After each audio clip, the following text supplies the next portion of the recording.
Go ahead. At this part, okay, we'll call a meeting to order, the State Tribal Economic Development Commission meeting for November 14th, 2025. Montana Department of Commerce records the meetings electronically and will serve as the official meeting minutes. If you are attending virtually, please raise your hand to be called upon. Please help the public by identifying yourself when you speak. Explain any acronyms that may be used in the discussion. If you're referring to a document, state the document name. As a final reminder, the recording will not be edited, cut, or altered in any manner. Now we'll have roll call. Paulette Butterfly.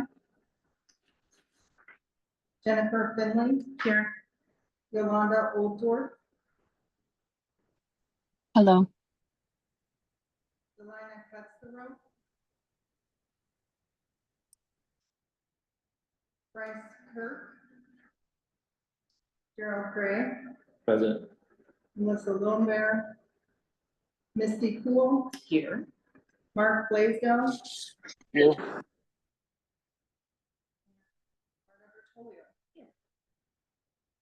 Just enough for 6.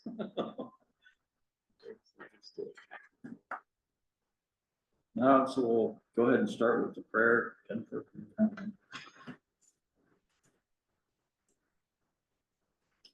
So welcome to everybody to the Homelands of the Confederation of Kootenai Tribes. I pray that we all have strong hearts today and that the work that we do benefits the people that we're working for, benefits our tribes, and benefits all the people of Montana.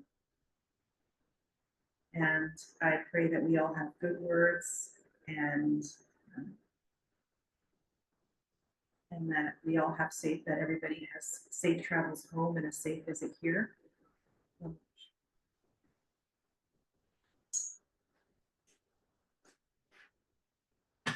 right, public comment on agenda items.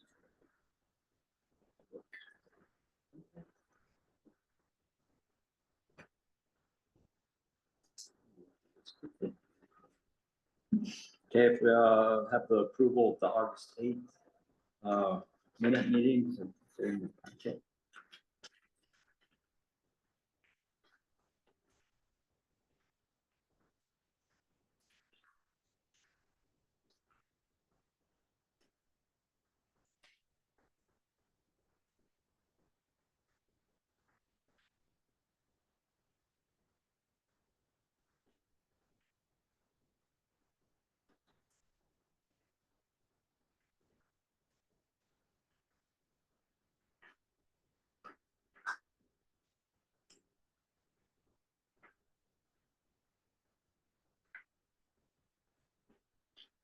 Yeah, need a motion. I move to approve the minutes. Okay, any further discussion? No, all in favor, say aye. Aye. Those opposed, same sign. Okay. All right, round robin discussion. Start. Homeland.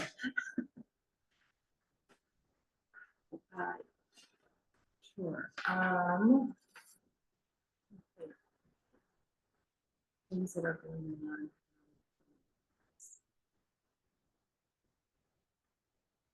Well, we continue to deal with the uncertainty of the state of affairs at the federal level. We've been really good at keeping things steady and stable and making cutbacks where we can and preserving as many jobs as we can throughout our organization. And when all the SNAP benefits were halted, we were able to leverage some resources and get people help so they didn't go hungry until their SNAP benefits were turned back on. So our staff mobilized really quickly to make that happen. So I think it brought up some other discussions on just how large the need is in our community for food security, food stability, and things that we can do going forward. So we had people reach out to us from other counties asking the tribe for help with food and food banks. So the need was extremely high, and not just on the reservation, but in surrounding areas as well. So there's, the meat processing plant is, I think, going to be done in June. And so once that's done, we'll be able to process more game to, if something like this happens again, if there's, greater food insecurity, we'll be able to process game and donate it to food banks and potentially start our own food bank via larger distribution area for other food banks. So I think that's part of economic development too, is just making people have the basic necessities of life. And a lot of the people who are receiving SNAP benefits are working. They come from even dual income households, but it just isn't enough. So that has been a huge topic for us, and I don't think we have any new economic development since the last time we talked. And I don't know if we drove by at 400 Horses Casino, but that's scheduled to be completed in April. Is that the one in Big Island? Just right down the Wilson. Yeah, just across the bridge. Oh, okay. Yeah, I saw the sign like coming soon. It's Yeah. awesome. so Okay, that's great. coming along, and then we're moving forward on a gas station. And that seems to be taking longer, but doing that. And so once 400 Horses Casino is done, this casino will be remodeled. And right now, I think all of this room, and it joins together with other rooms so it can accommodate 200 people. And so we're going to expand the space and it accommodates 300 people. And then the 400 Horses Casino has, one of the limitations that it has is it's near an airport, so it can't build up. It has to build out Does that have a hotel too? eventually. Yeah, so it'll be built in phases. So this is the first phase, and then there will be other phases to come. What's happening? Yeah, for the little shell, so we're gonna be breaking ground on the 18-acre housing development. We're going to the city meetings to get their blessing, I guess. And what we have is 35 single-family homes, 18 duplexes, and 50 apartments. So it's a big need in Great Falls to help with the housing shortage that everyone's having. We also are completion probably we're hoping middle December of our ceremony center, which is a 200-person facility like this to have meetings and stuff. Probably having hopefully some of these people there. Which is a beautiful place with a lot of tragedy from story. Idaho. So we're looking forward to that, and then we're doing a lot of economic development stuff, but looking at data centers, just other things that's happening brought to us. So it's really exciting times for us, push for getting financially stable and not reliant on the federal government, which we have to be because of the amount of funds that we receive from that. All right. Great. Well, as many probably know, when the governor was reelected, we sat down and I expressed my desire and passion to really focus on economic development in this last term. And one of the ways I put it is, we have the capacity to really hit it out of the ballpark and think big and shoot the moon. I'm really annoying if you ever play Hearts with me because I would shoot the moon. But so we've got some cool stuff in the works with Little Shell, Northern Cheyenne, Crow, and I just feel like the temperature right now for tribes to have a stake in some of the energy and data center stuff is really great. And, you know, a lot of people, when they hear data center, sort of, you know, do the sign of the cross and wanna put garlic on you, but it's not going away. It's just, we've got to accept reality and get in front of it. Right, exactly. Yeah. And what's really neat about the Northwest Connector project is, are people here familiar with that? Of course you are.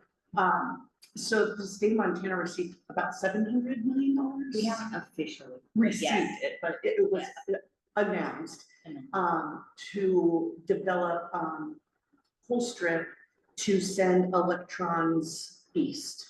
So that the potential for that project is enormous. Is that Minnesota? To, potential. It's connecting the east grid with the west grid, because we don't have that connection. Oh, really? So there's so many implications: economic development, national security, public safety. You know, a lot of those communities in the east, when catastrophic weather events occur and the power goes out, you know, potentially this would, you know, keep that from happening. But I think there are a lot of exciting opportunities for tribes in terms of workforce and economic development to be a partner in some of those projects. So we've got some cool military affairs stuff happening at Crow. So just a lot going on, which is so neat. And if anybody has any specific questions, you're more than welcome to reach out and get a hold of me. So it's really, yeah, really, really good. So I'll just end with, often an investor or somebody in the private sector will reach out and say, we want to work in Indian country. And I do vet that person a little bit. I don't want to bring any clunkers to tribes or somebody who's going Snake oil. to sell snake oil, exactly. And but I have such an open mind about that, and I make the introduction. I don't tell either side what to do. So still respecting sovereignty. You know, each tribe is different in the way that they view economic development and what that looks like for them. And I feel very strongly that needs to be respected. Well, it's greatly appreciated. I mean, that's one of the next topics for this.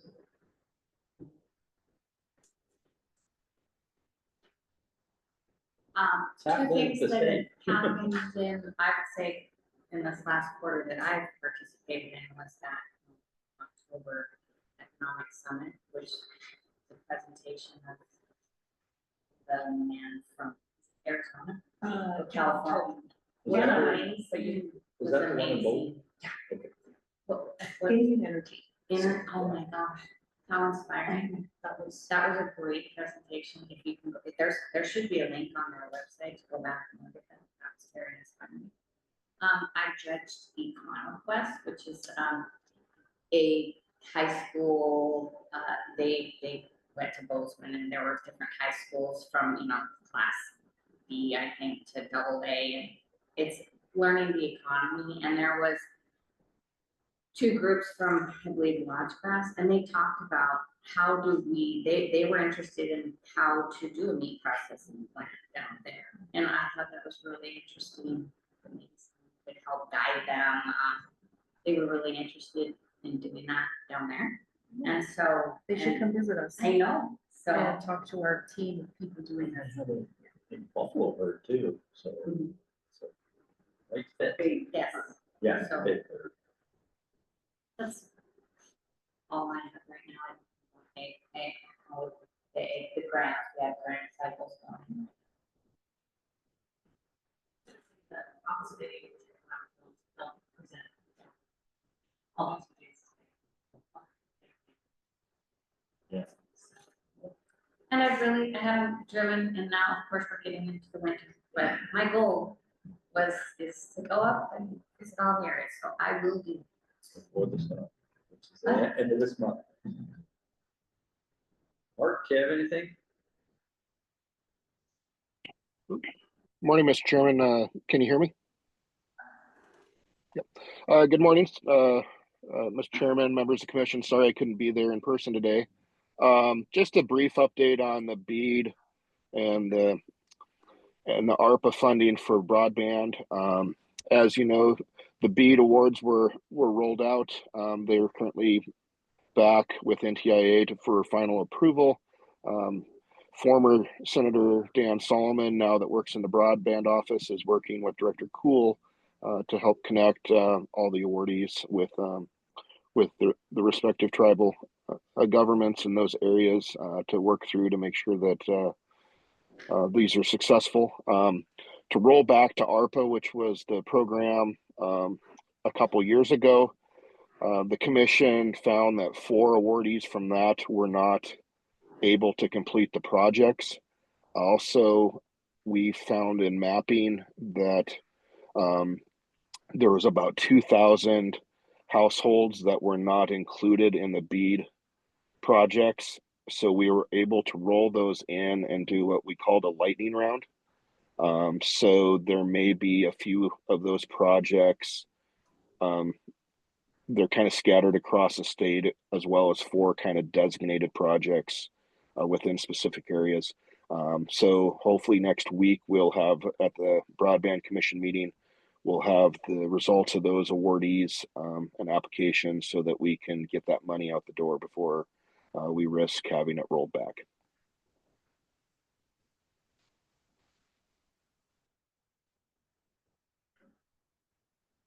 Yolanda, do you have anything? Hello, good morning. So this is my first time in a minute. Welcome. Thank you. The Crow tribe has been doing so many things, it's kind of hard to keep track of sometimes. We did get to our natural resources and the bison range and whatnot got to do some distributions of meat because of the, the SNAP benefits being delayed. We got, I want to say it was probably like 600 families got meat, elk meat and buffalo distributed at all the local communities. In addition, yeah, we are looking at, we actually have funding to start looking at a meat processing facility. It's definitely something that's on the chairman's radar. And in that regard, I know we have some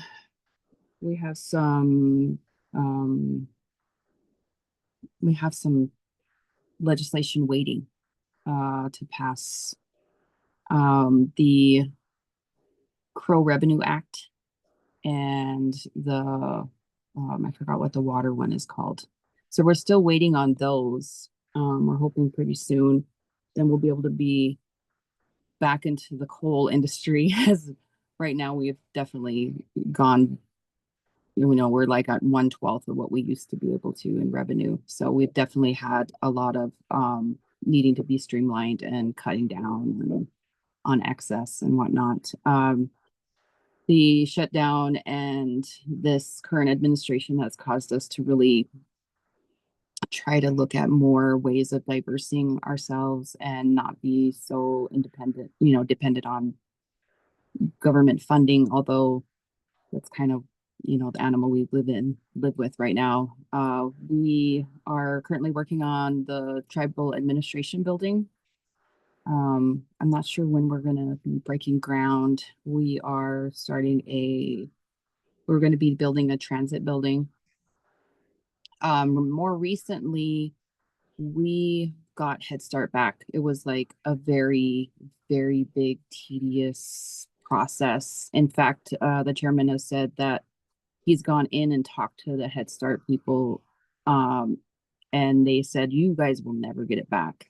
And he turned that no into a yes. So that is amazing. We'll be able to, we're looking at temporary sites right now in the school districts. We're going to have 3 locations, Pryor, Crow, and Lodgegrass. We're going to be building, we're going to have to build in Pryor. We're going to be building in Crow and expanding our daycare center. And that was actually like the chairman's long-term plan. It's going to be relatively easy for, and hopefully by the end of 26, we will have all 3 centers up and going and built. And it's really cool how efficient everybody is. Other than that, there's a lot going on. Where we've been able to weather, the shutdown very well. Definitely the longest we've ever experienced. I think anybody's ever experienced, and we haven't had to lay anybody off or furlough anybody. So thankfully, our leaders were cognizant of that and were able to get us ready. So, well, I'm very glad to be joining you guys. Thank you. Yeah, thank you. Welcome aboard. All right. Next. Topics for next year's STED meetings. Do we also do locations at all? We're gonna do that, set dates and locations at the very next agenda item. after this. I've got a few. Good. Open.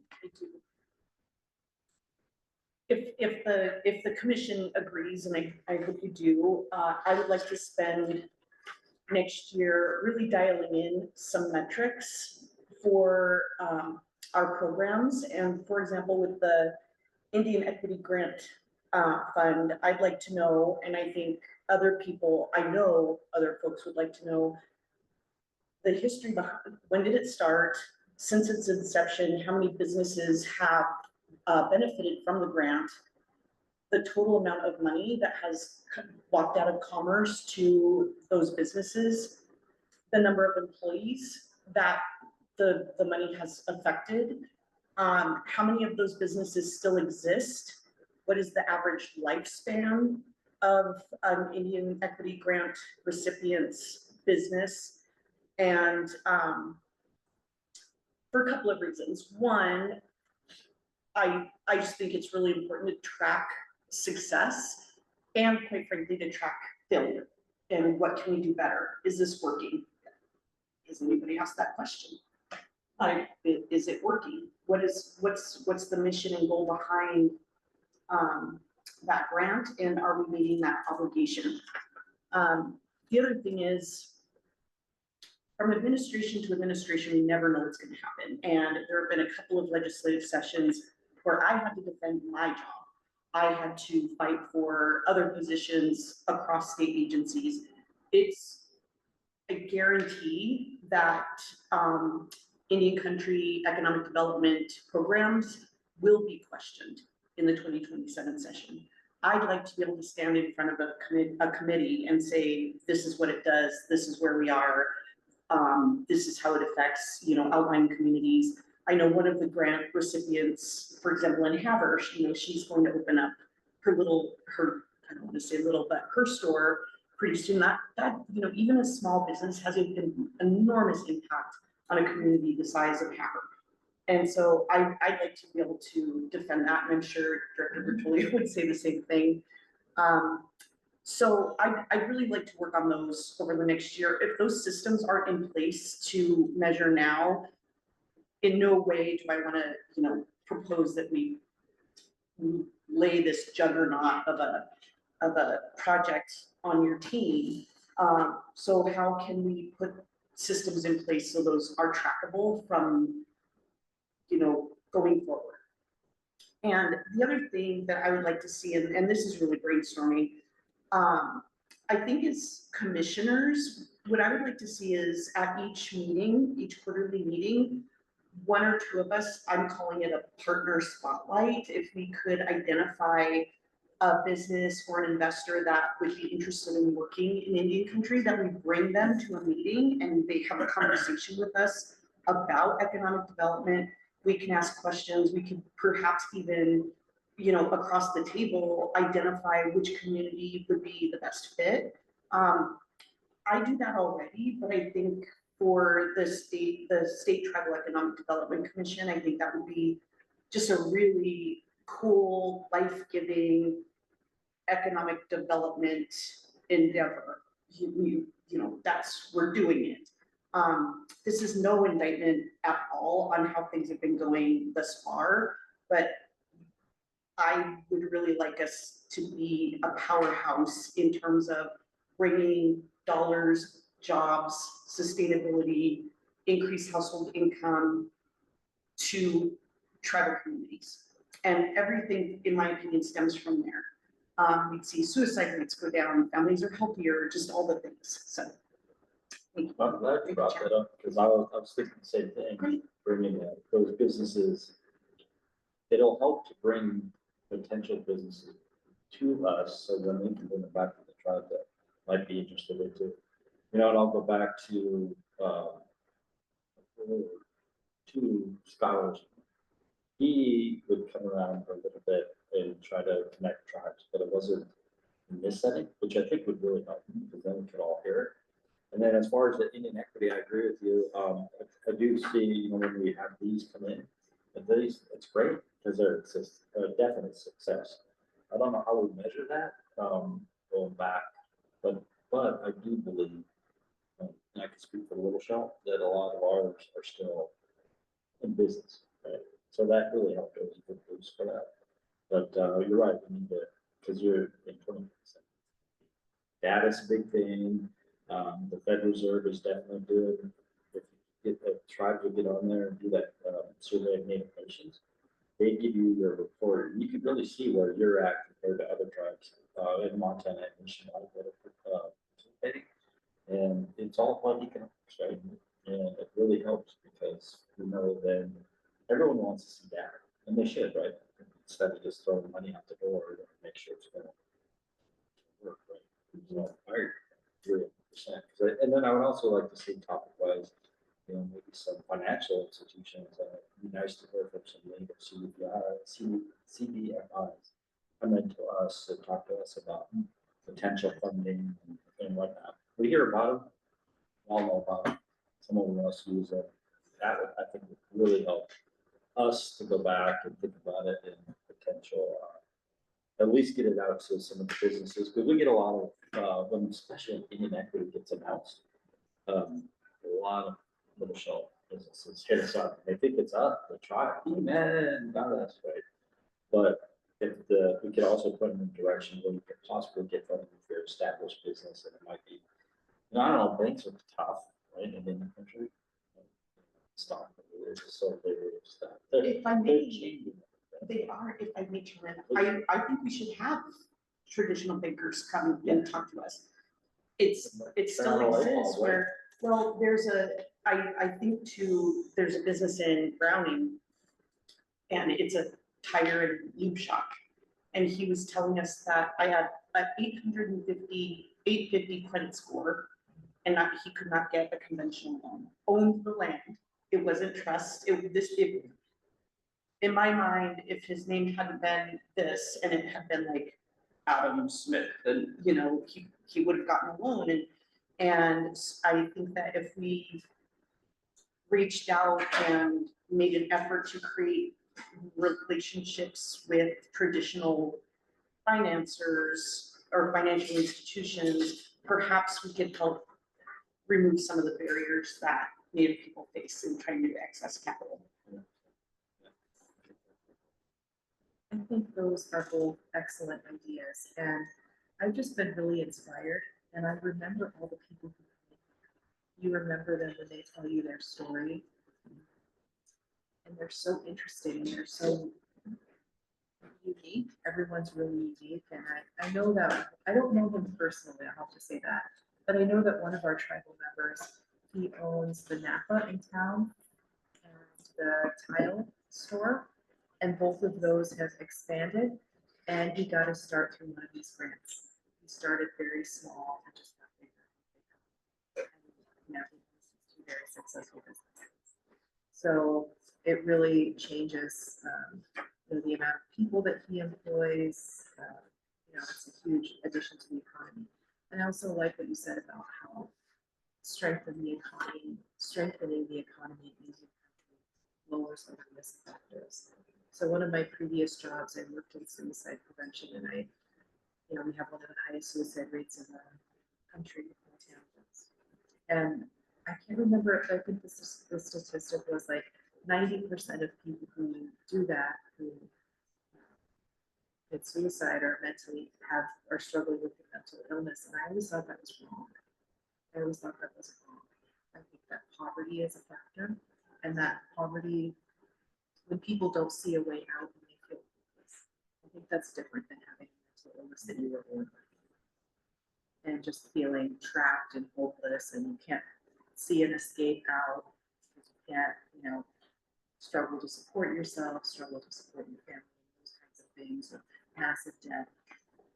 And, and one thing that years ago, I heard this woman from a tribe in South Dakota, I think, talked about how their tribe really invested in credit recovery. Their tribe start small businesses. And I just think that we need to do a better job of that, because a lot of people don't know what their credit score is until they try to borrow money.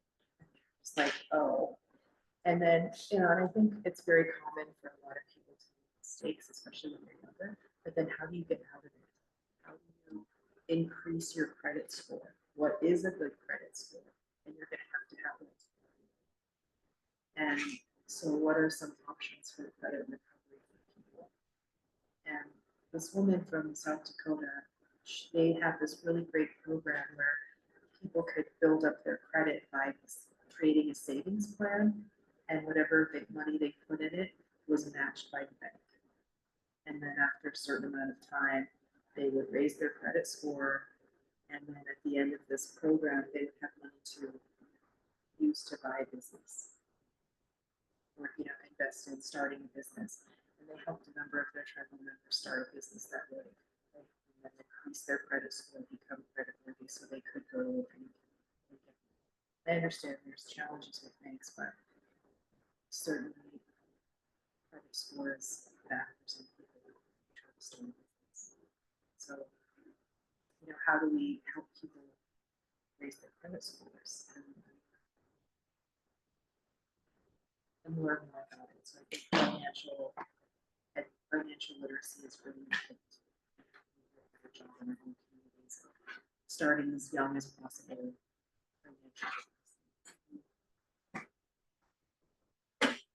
You think a topic too would help next year if, one of the meetings or later in the year. 22nd session. I mean, you'd have to break out a crystal ball. I do think so. Best case scenario, nobody mentions STED or Indian Country Economic Development Programs. Worst case scenario, I do think it's important to, when sometimes they say the best offense is a good defense, and I think, just having our ducks in a row would be really, so perhaps maybe third quarter, we could do a subcommittee that could work on that, and I think that, Director Bertolio, I don't want to speak for you, but since it's not our first rodeo, Yeah. and as a former legislator, I think that she would be an incredible asset Exactly. for that. Yeah. I think sitting on the other side of the table, having, to listen to people, I think it's very impactful, the stories. Just my first meeting here in Phoenix, and hearing the life-changing stories of the grants that we've given, I think makes a huge difference. So in the third quarter, we plan to hear, we're going to identify a few people that maybe can tell their story. I think just like a testimony. Because I do know this last session, Indian Country was in one of the bills to pay for property tax. It was 740. Here we go, just chop. Right now, I'm just, but it is important that we have to plan ahead. Right? Yes. That's all I'm saying. I think it's very important. Do you think a video would help, like if there were videos of some of these success stories? So I mean, if people could come and be at a meeting, that would be great. But if there was some kind of a video that could just promote this program. We can coordinate that, we have to coordinate that with the chair and the committee. So I think for our tribe, we have a really great communications officer that's been creating small videos about educating people about how different parts of it work, and they have, some of them have had thousands of views, and his videos are really small. Yeah, but they get, some of them have thousands of views of people just, oh, that's what these people do, and that's what that program does. And I think our communications officer, if there was one or two people from our tribe were the recipients of this grant.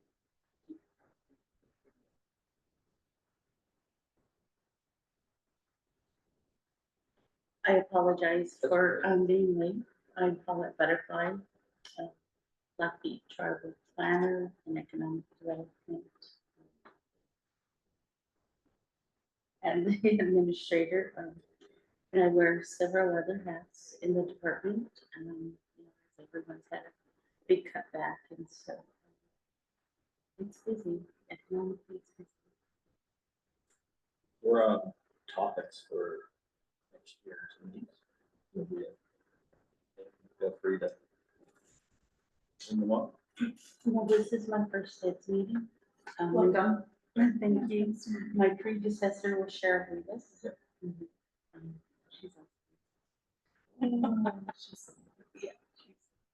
She's she retired and is enjoying herself. It's very overwhelming, to just getting in on the tail end of what you're talking about. For increasing, individual credit for our country. We do have the NACDC right in town, and they have also have a loan program to help people start up a business. Just like a big grant to American person to help people so that they can get a loan. So right now we are I want to get things off topic. We are looking at working on our five.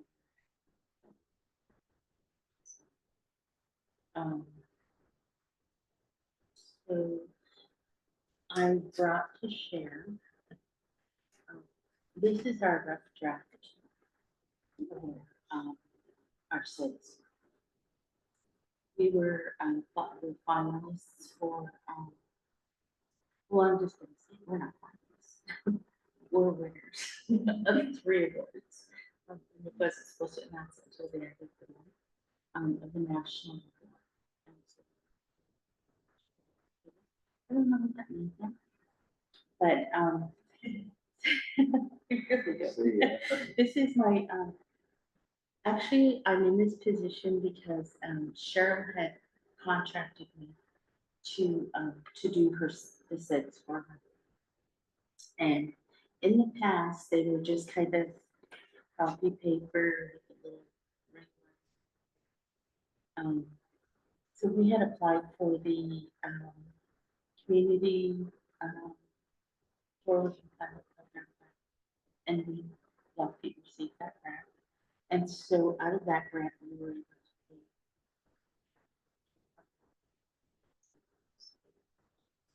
pay.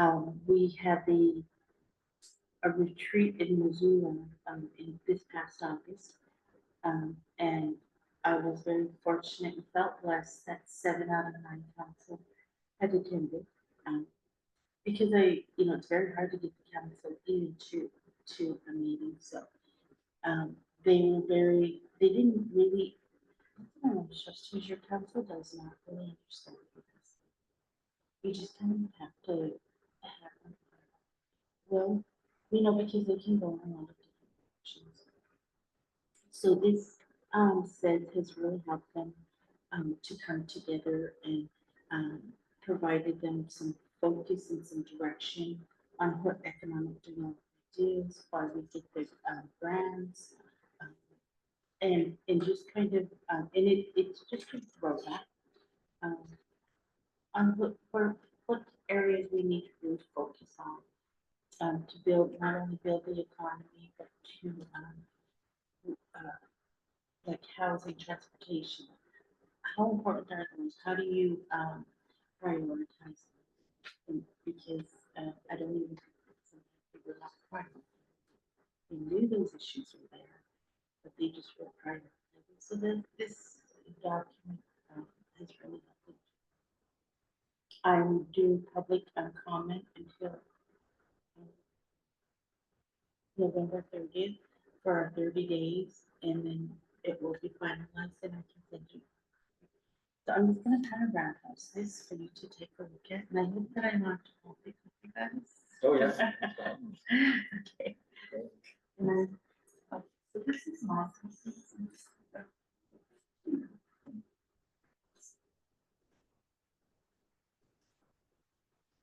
Well, I'm not contagious, but I'm still kind of sick from, my husband had caught COVID when I went to the state planning meeting. Ran home, took me to the hospital, ran back to Helena's. But I've been, the air in Brownie is just, and if you don't have sinus, you have a cold. So anyhow, that's where we're at, what we're doing right now. Um, and we're in the process of writing a lot of grants. And I can share the information on Beverly Santa Cola had assisted in putting this retreat together. And at last, it was for up to 4 days. So it was comprehensive. And we had, you know, round tables, everyone was, and I had like, about, I want to say about 20 people from the Department of Commerce. So I thought really blessed again because it was my first SIDS meeting. That's why I had council in my Montana state. I believe that I didn't get to meet everybody. It was I was kind of busy too, but Senator Ordains and Sheehy had sent a representative. And after this, when I get home, I can share all the cards that I got from Montana State. So I start calling these people because they were there for a purpose. Everyone from the Department of Commerce and the state. Because they were there to look at what our initiatives were and to tell us how they could help us economically. And so I would really like to share, if you're not aware of, a lady named Anne Schwinn. Is Tash here? No Tash? Tash Weisner. He's with the federal RD. And so he came with Anne Schwinn and came up and visited us. And Anne has some some money. She said this small, I think it's this. So she to assist the tribes because they've never really met with the tribe. So that when I went to the planners meeting, state planners meeting in Helena last month, there were a lot of people, and that was the first time that a Montana tribe was at the table. So I had asked if you know Heather Latrey, she oversees the Montana tribe planners meeting. And you're on it too, right? You attend those meetings? No. Okay. And they're not just for planners, you know. So, anyhow, I hooked everybody up with we just had a planner meeting yesterday morning and I hooked all the tribal planners up with Ange when she's a planner for the Department of Commerce. And they have some money to help the tribes with the feasibility studies, pay for feasibility studies, other resources. So, that, so having the retreat and going to the planners meeting was just very, very fruitful. For, gathering information, making contacts, and starting the networking. But it was fruitful for the tribes, and every time I go to a meeting, I like to share with all the tribes and through the planners. Um, but if you're not on the planners meeting currently, I'd sure love to get you on that link. So our next meeting will be with.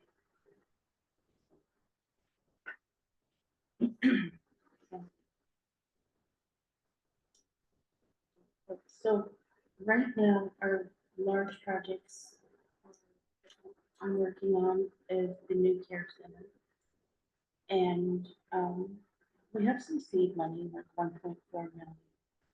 And it's in account, and then there's a savings account, and that account falls interest.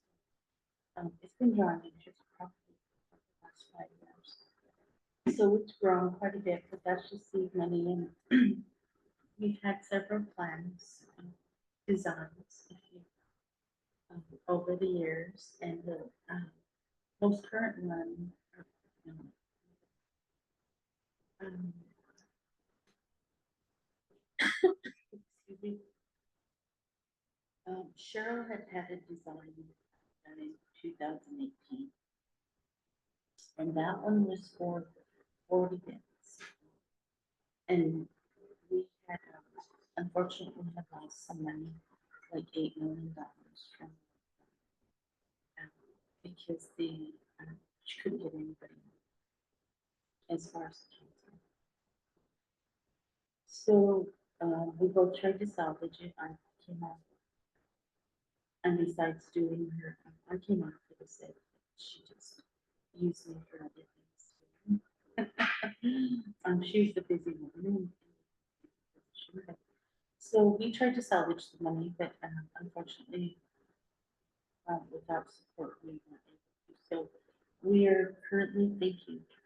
We're currently reapplying RD, but the interest is high now, and materials are more costly, and so we have a remote grant writer, Mitzi Racine, and she's from Billings. She used to be married to Ron Jerry Racine. She used to work for London.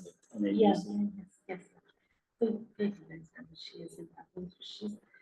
She's my remote grant writer. So far, she's been with me a little over a year, almost 2 years. And so far, she's brought in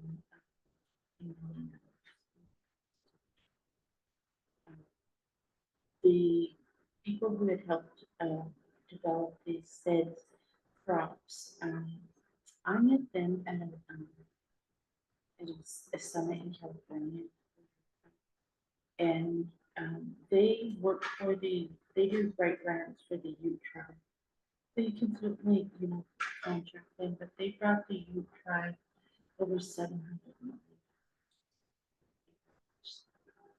Last 5 or 4 years. So we went to visit them, and so I was really inspired by what they were doing. So that's what got me onto the nursing home. We've been talking about it for years.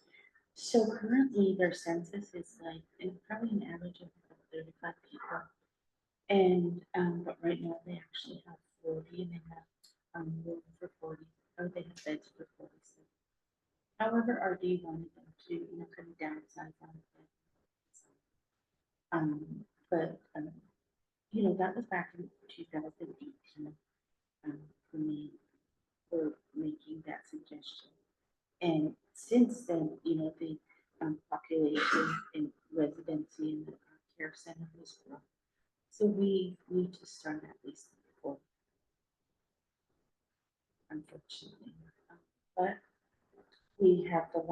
website, and it's already been,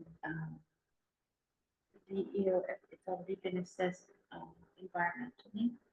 We have about 3 designs because 3 different people were doing it, council, Sharon, and somebody else. So what we're going to do, and they cost money, the A&E firms. So I would say that they probably spent about $100,000 or $200,000 plus on 3 designs. And so that's kind of a hard lesson to learn. You're not, and this came up at the retreat in the council president, is that it's really important to be on the same page on the council with, your departments. And not only hearing us, but listening to us on what we're doing for them as we're students. Because if they don't, then we waste money. Valuable dollars and valuable time. And that's exactly what happened. And so one of my goals is to make sure that that doesn't happen with this new nursing home. So we're going to ready the design. So, and then we have the new fire cache that is we're in the planning stages of, and I've every project that we do under my administration, I have a steering committee, and that steering committee signed with MO because I don't want to waste their time. I don't want them to waste and not show them. So far that has worked out. Once they find that I'm new, like me, I'm a part of the team. They have a sense of belonging, and I didn't realize that and not just signing that. And so I'm finding out the little miracles as I go along. So we have the fire cache. We have and we have some funding to start that with the water. We are also starting the fire cache care center in our wellness center. The Blackfeet tribe is allocated by Congress, and it went down through Zinke's office $20 million to do a youth wellness center. Unfortunately, that money comes from the situation with Dr. Weber, who's just gone from one reservation to another. And well, for sexual abuse. And so that's where that money is coming from for the wellness center. So we also have a design, and Amy has made the design, but we need to ready that. So those are the 3 major projects. We also have we're finished with this store. It's complete, had the grand opening. Now the doors are open for a small grocery store in the Parkview community, which is part of the community.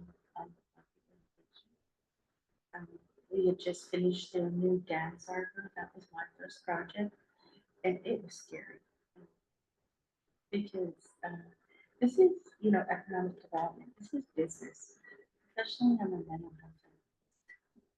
So, I just happened to move up from Arizona and was home, and Cheryl, this all done too.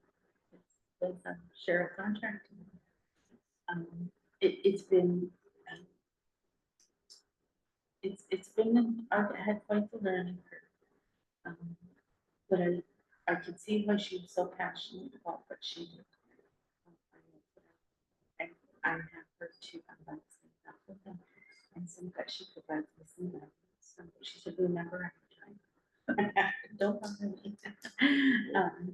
So anyway, we have some good things going on at the reservation. They've been a long time coming, and more on our project. Thank you. Yolanda, Mark, do you have any topics you'd like to see for next year? Hello. It's so sad to hear that Cheryl retired. I got to work with her a bunch and she was cool. Um, I know I was trying to think of some topics that we could discuss. Definitely love the idea of having like the stories of the Indian Equity Fund, like the successful businesses. I know that I helped a number of individuals apply for the Indian Equity Fund, and it's it seems like it's always going to be a constant thing. Is that because we come from poverty, because we're suffering with generational trauma and the suppression of living and being native. It's it's just such a like we're when we are looking at creating new businesses and we're looking at creating whatever it is, we have to build it from the ground up. And I think a lot of non-natives don't understand that. And like when I would help businesses, they would be like, oh, I want to open a shop. And I'd be like, why don't you just do it out of your home? Like there's no place in Crow for you to rent. It's definitely continued to be a topic, about the lack of infrastructure, the lack of funding, the access to capital, the getting ready for capital. I just, you know, being in this realm for since like 2008, it's kind of hard to see that we're still struggling with the same things, So topics,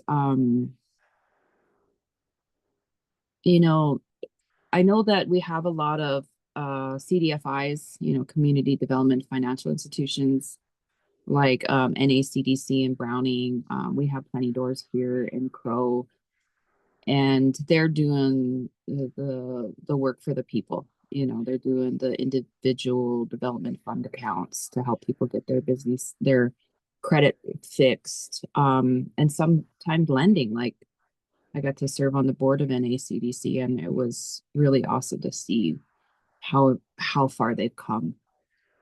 Um, I don't know. Like it would really be. I think it would be cool is if we got our CDFIs together and got to hear like the amazing things that they're doing. I think that would be an amazing topic. What else? I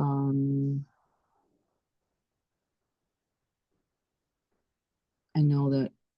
I mean, just it's kind of hard to trace, I'm sure.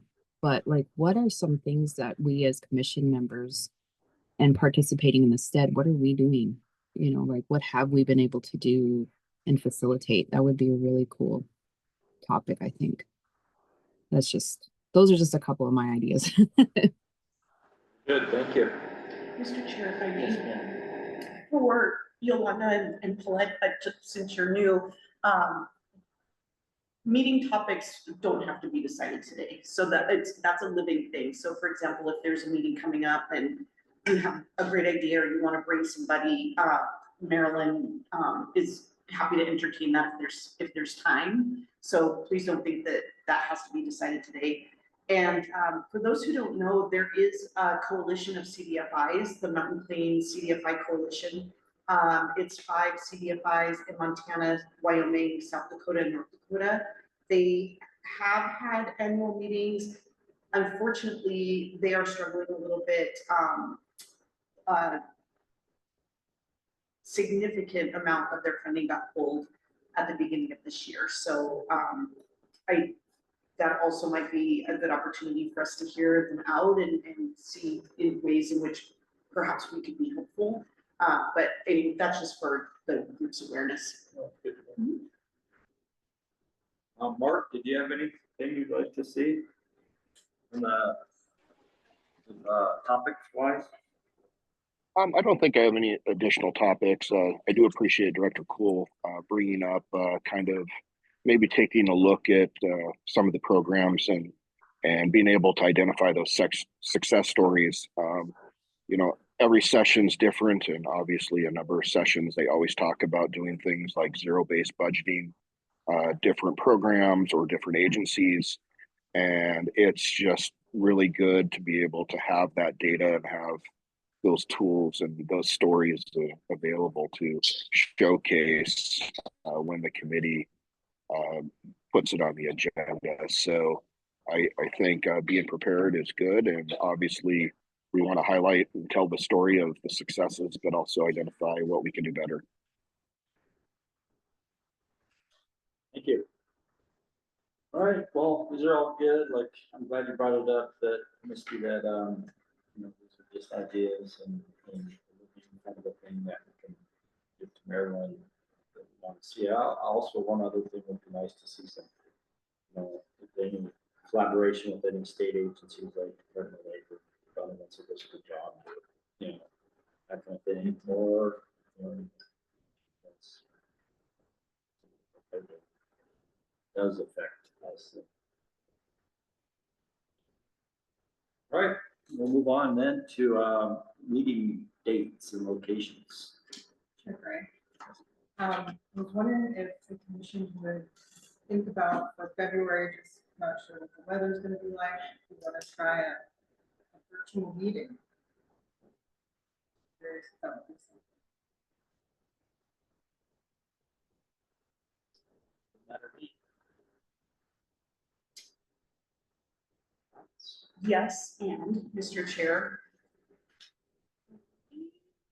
at least 3 of us are in Helena. So it might make sense for it to be in Helena with a virtual option. You know, if the weather's nice and people want to make it, but I'm just offering that up as an alternative if I'm off the virtual, so.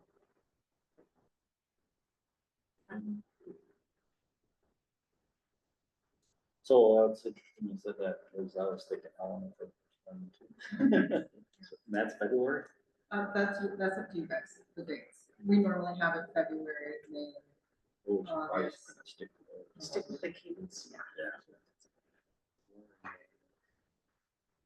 Yeah. August. February, May, August, November. So we'll say Helena for with the option.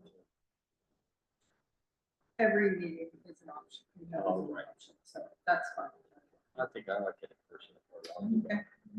And Mr. Chair, Helena, I think always makes sense for the first meeting because since it's in February, every other year, we can meet during a legislative session.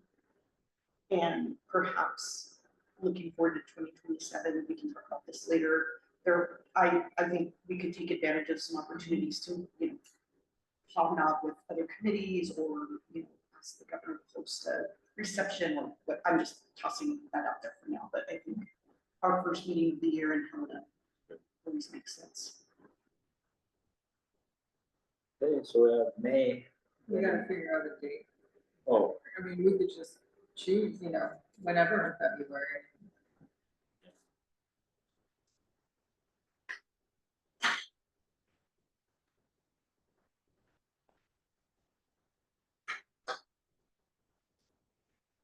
so would be like posting them on Fridays or? We used to do it Wednesdays. And then this year we had just kind of whatever dates.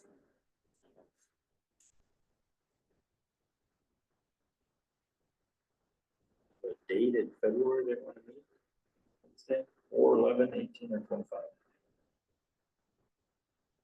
4? Sure. Okay, 4. Thursday? Wednesday. Oh, Wednesday. Okay, great. May. Does anyone want to host in May? Could we consider a different day in February? You have some on the 4th? I usually have a standing meeting on the first Wednesday of the month.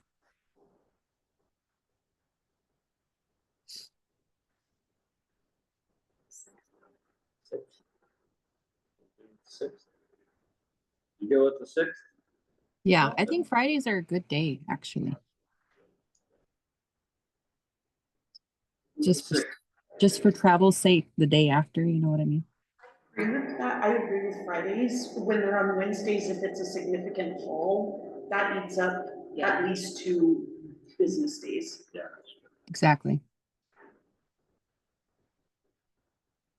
Well, May.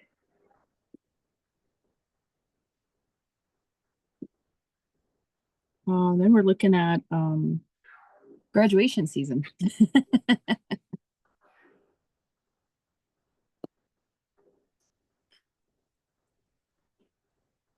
We can, if you're fine with it, we can host it in Great Falls. Ceremonies. Will May 8th. I think that's probably early enough in the Graduate. month. Yeah. Okay. I'm just thinking for continuity, if we stick with the first Friday. I like that idea. Except for the first Friday is the first. Oh, it is the first. May Yeah. 1st. Maybe.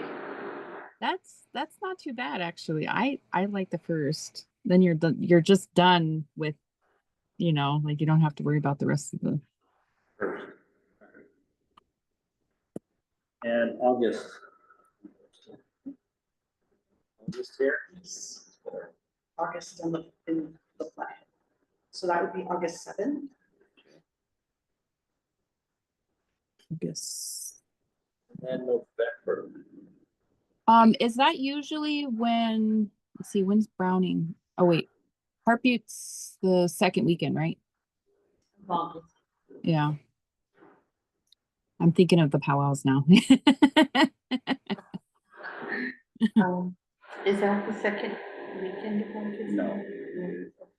Would be the first weekend we're looking at. Sure, safe. November.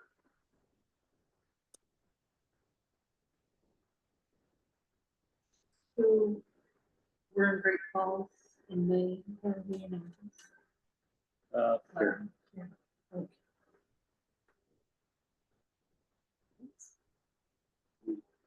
So November.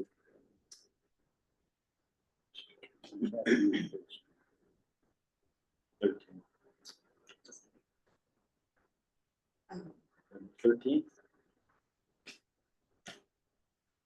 And we're at.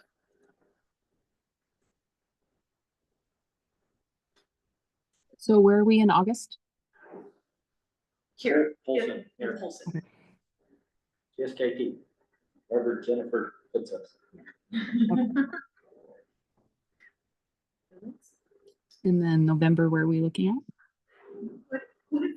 What if we staged in Billings but met at Crow? I sort of like the idea of us meeting, other than the capital, meeting in tribal communities. And let's see, it would be a Friday. We could find someplace at Crow. Yeah. Oh, at the college, yeah. Yeah, that's exactly what I was thinking of, is like the college.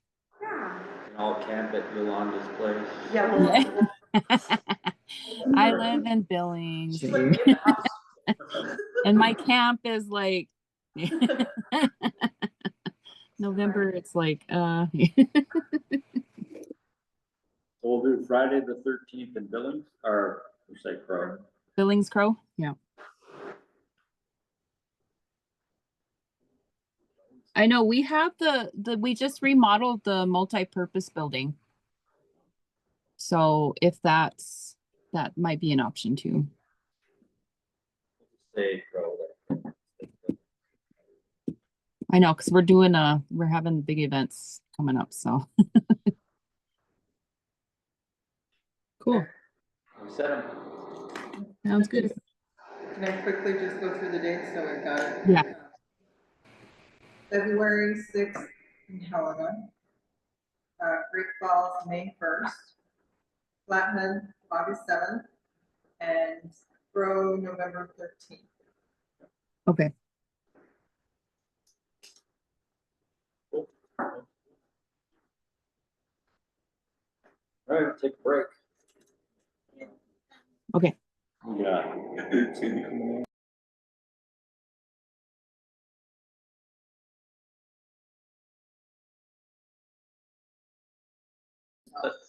Okay, it's recorded. So they're online, right? Yes. So we have Montana Indigenous Tourism Alliance. So present.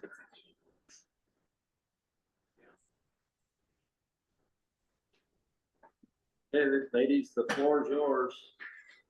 Good morning. Doni, everybody. Leilani up, I'm here, and I was just wondering if Luella, okay, we got Luella up. Yeah, I'm Leilani Upham. I am the Montana Indigenous Tourism Trail Project Manager. And we also have our project coordinator and the Montana Indigenous Tourism President, Tally Monto. I'm going to go ahead and let them introduce themselves and mention a little about their thought on this project, and I will do a briefing on what this project is all about. So, Tally? Okay, I thought Luella would go first. Yahani Wash Day. Good morning, everybody. My name is Tally Monto. I work for Native American Development Corporation. I run their Indigenous Artist Program. And yeah, I've been helping out with Maida here for the past couple of years, I think, a little over a year. Really, to me, in the big scope of everything, this project means working collectively, not only with all our other fellow tribes, but also with the state as a whole, and really leveraging our alliances and our resources together to put the spotlight on Indigenous tourism and kind of reclaiming our narrative and telling our story to the visitor economy as they come into Montana, and really offering a broader experience for the visitors that come to the state here, and seeing how the first peoples of our land have taken care of our land, how have grown our land, and again reclaiming our narrative while growing our economies and all the supportive economies along the way to our reservations. So it's big deal for us. Thanks, Tally. Luella?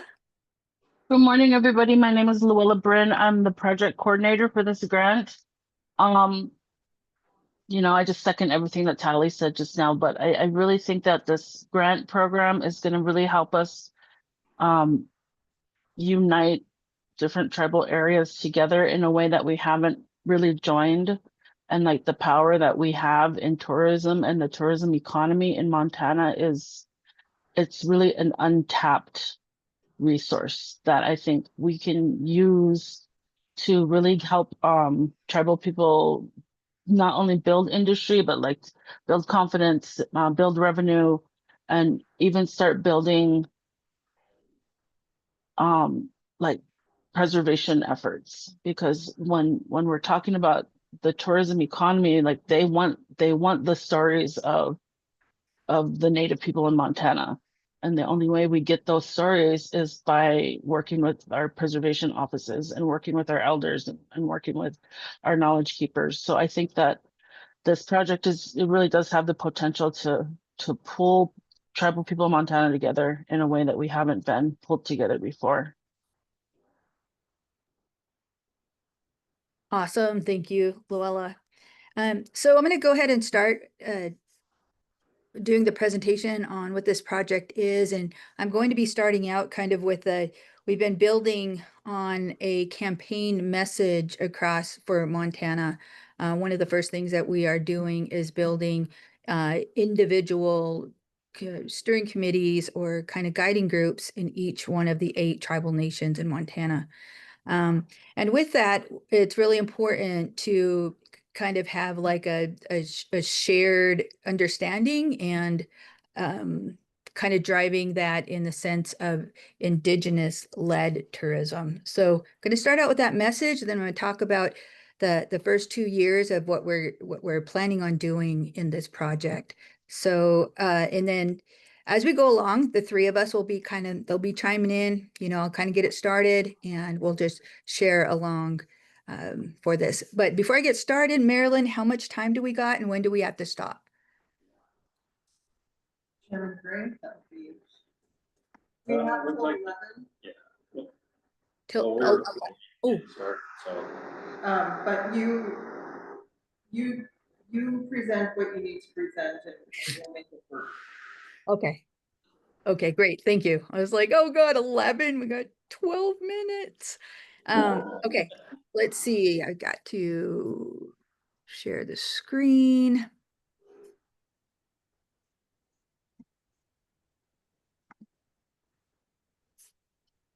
Am I able to share my screen? I don't. Hmm.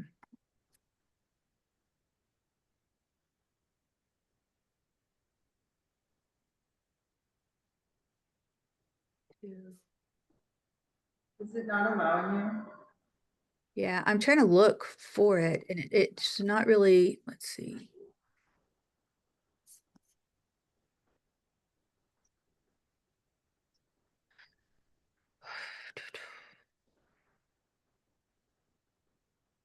Um,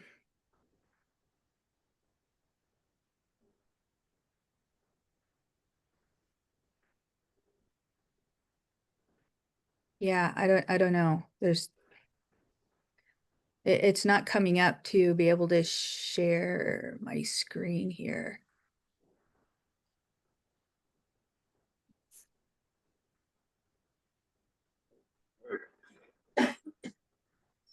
I'm trying to find.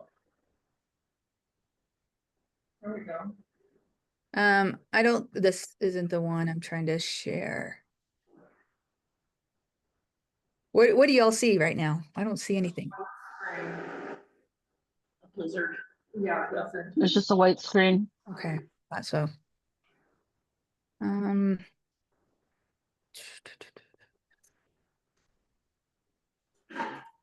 here are the Zoom windows.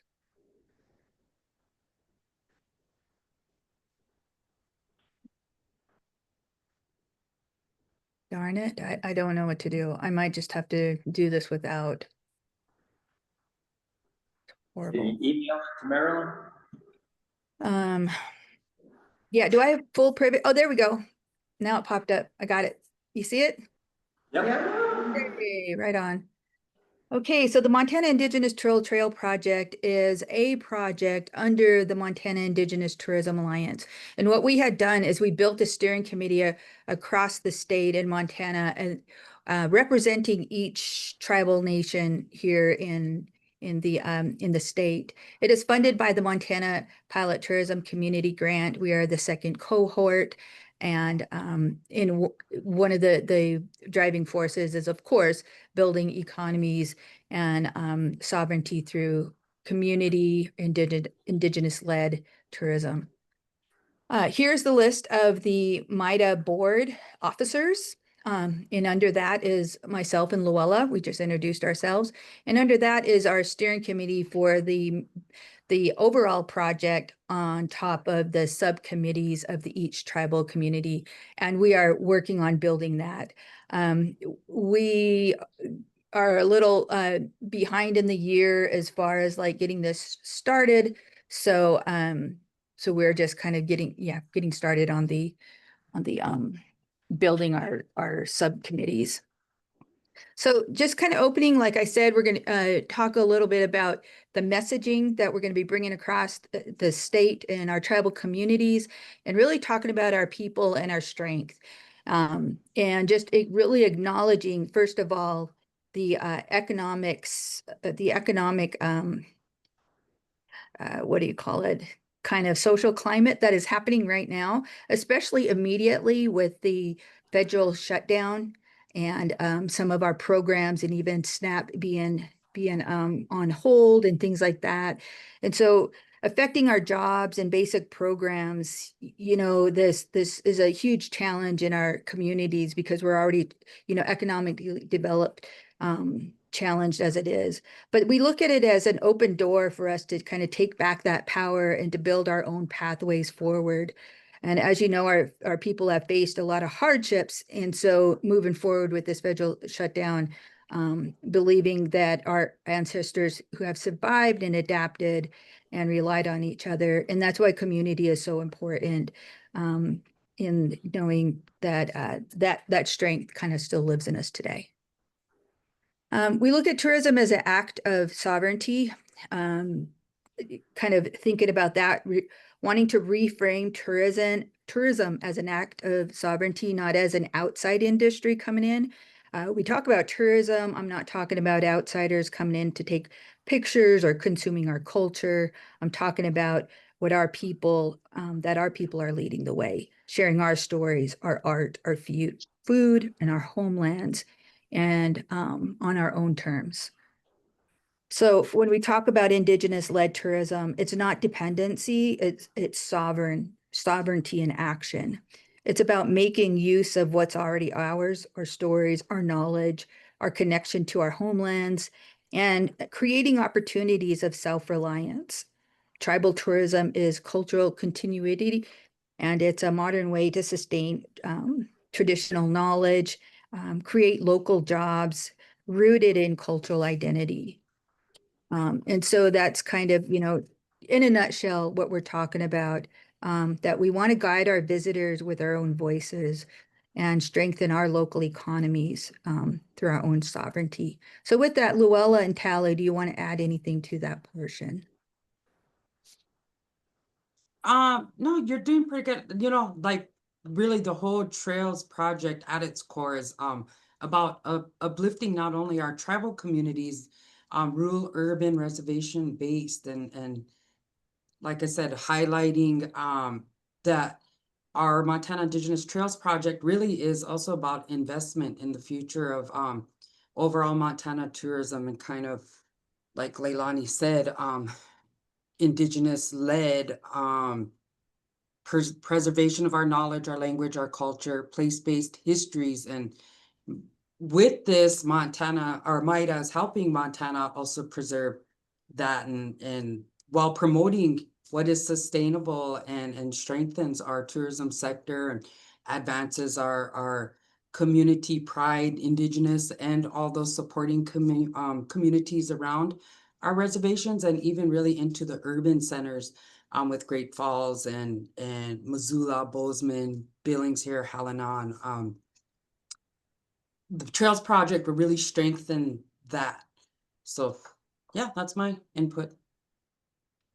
Yeah, I think that the financial benefit of creating a trail project for the individual tribal members who are running tourism businesses is going to be, you know, something phenomenal, but also the communities as a whole are going to benefit with increased traffic that comes to reservation areas and Indian community areas.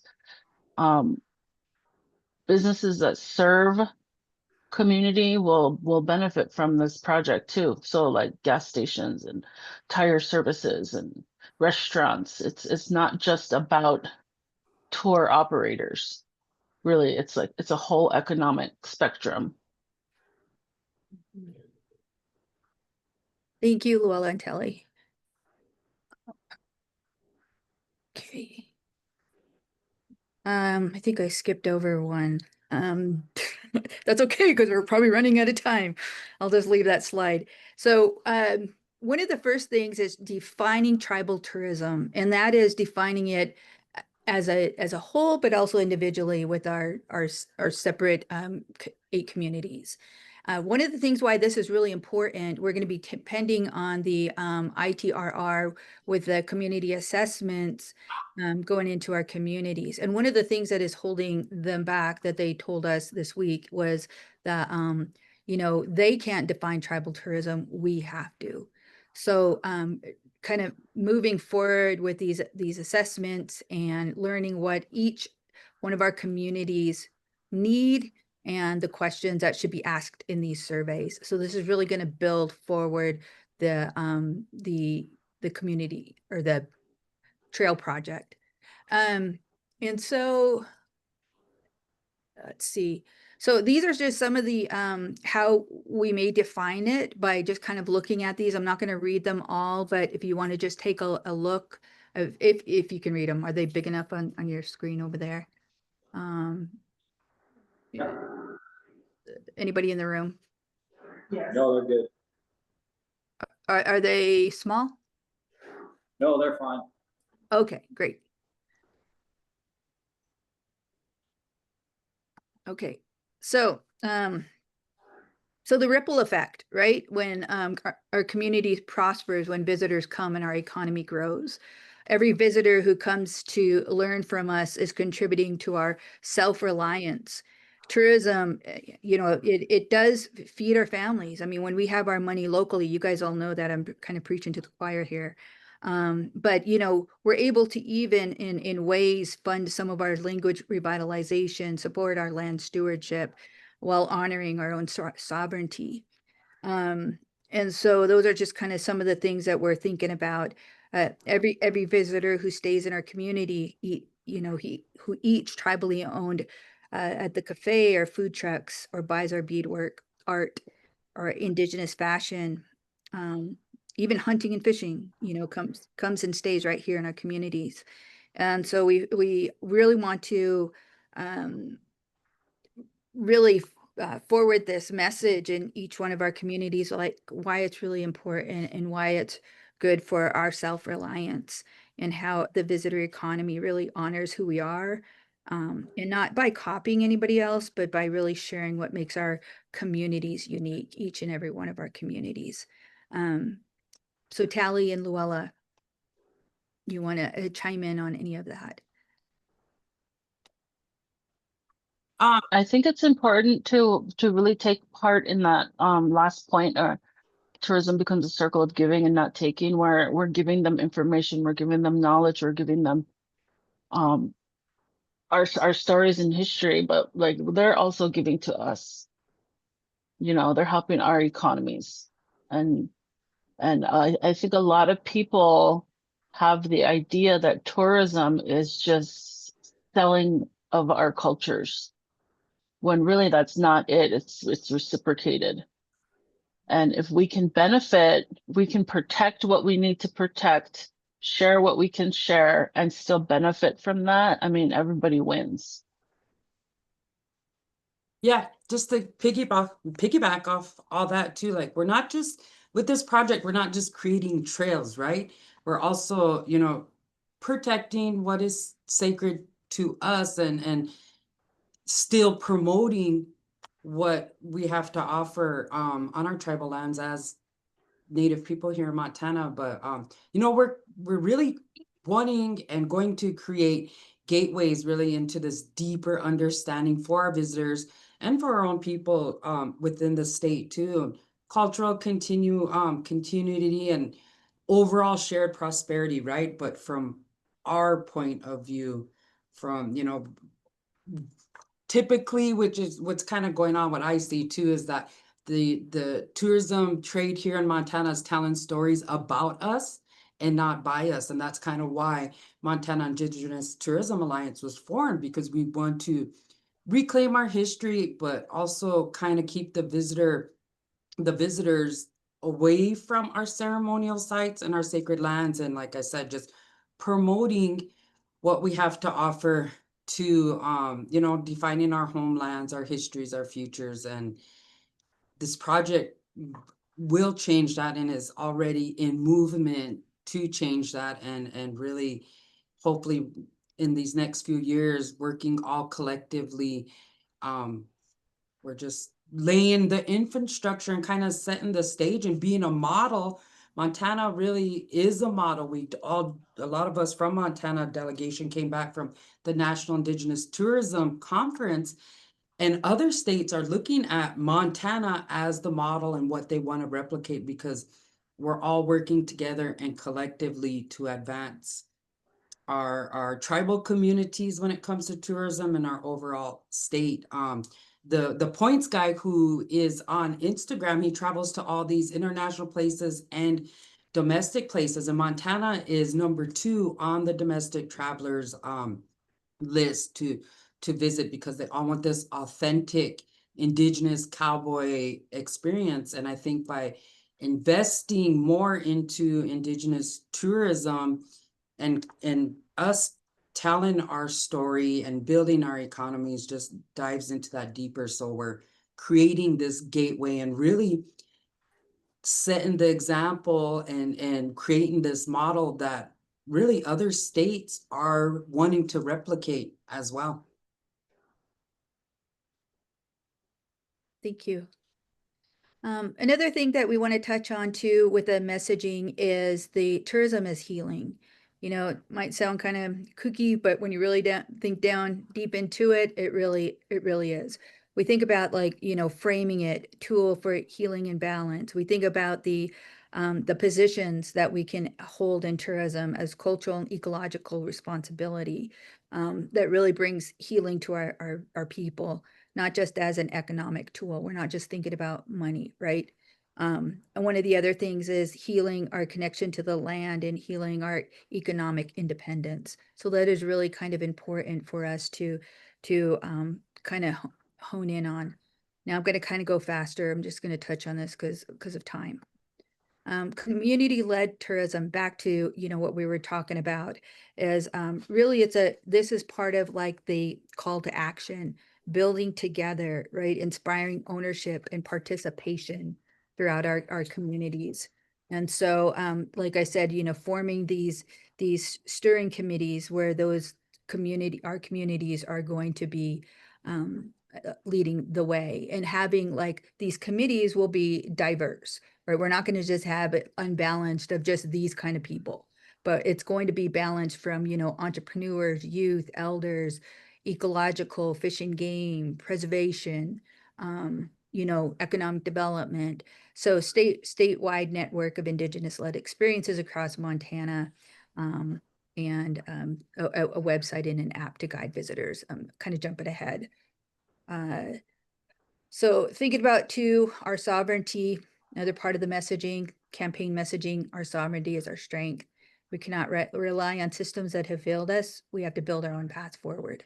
And that's where we're listening. You know, it's really going to take a lot of time of listening sessions across Montana for us, and really hearing what it is. And then we move forward with the strategic plans as we listen. We're not telling, you know, we're all in this together.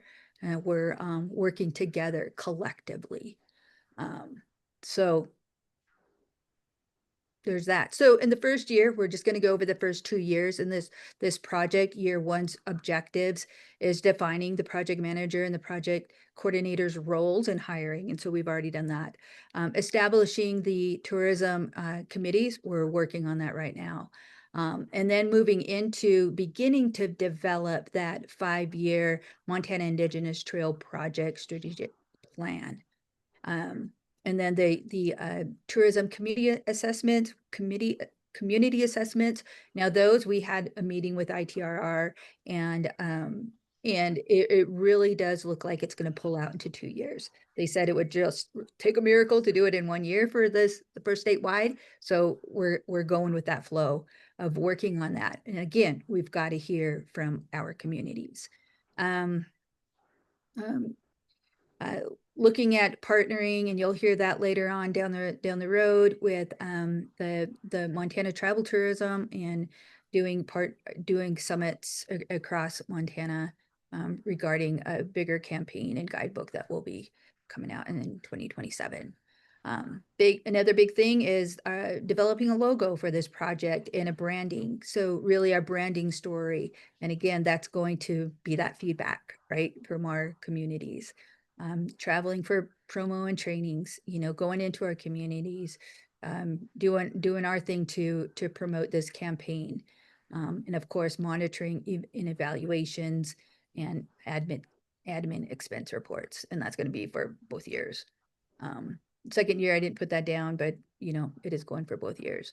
So in the second year, we're going to be really looking at, first of all, you know, evaluating, steering committee will evaluate our performance and continue on and see how, you know, things can shift and change. And then the assessments will be hopefully by year 2 completed in our communities. Supporting our ambassadors, we'll have ambassadors that will be paid honorariums to lead these steering committees and the work within their communities each and every month. And then trainings that will be developed through toolkits that we'll be putting together just to really help guide, you know, our communities. And professional development, of course, in art markets and things like that. So again, professional developments, things like that is really dependence. A big thing about this project is collective and partnerships. So we're not doing this alone, right? We are looking at partnering with many resources here in Montana when it comes to all of this. Marketing campaign that continues. And within that marketing campaign is really working on a strategy, which is going to be in that strategy for our content, social media, advertising, things like that. And then working, of course, with our website and our app. And then one of the big things, we just met with a fella, his name is Ben Rupert. He's Sherry Rupert. She's the president of the American Indigenous Tourism Association. And he works with the Nevada Indian Territory organization, and they are completely all volunteer. So, but they did quite a bit within their volunteer board of directors group. And they have a beautiful, if you go to it, in the Nevada Indian Territory.com, they got a digital map. They have it's really a great marketing tool that they have for visitors and for each other.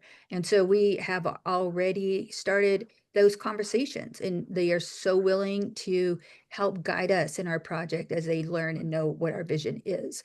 And so working with, they have 28 tribes within Nevada. And we're like, I don't think we have a fraction of that. So that's kind of, we're like, man, that had to be hard. But he had like a really good framework of how they went about it really respectfully. And so everybody is happy with moving forward. So it's things like that we say that we can't do this alone. We are going to tap into those resources. You know, we made a lot of great connections at IANTA this year, and or ITA. I need to change that word, but yeah, and even with our own Montanans here, you know, talking about vision and moving forward across Montana. Tourism action plan and wayfinding signage. So that's going to be towards the end of the second year, and hopefully we do well and we continue on in the next 3 years of this funding, and we begin to see so much more of that. So this is a picture we're pretty proud of. The biggest delegates, I think, at IANTA this year was Montanans. And as you can see, there's some Department of Commerce folks in there.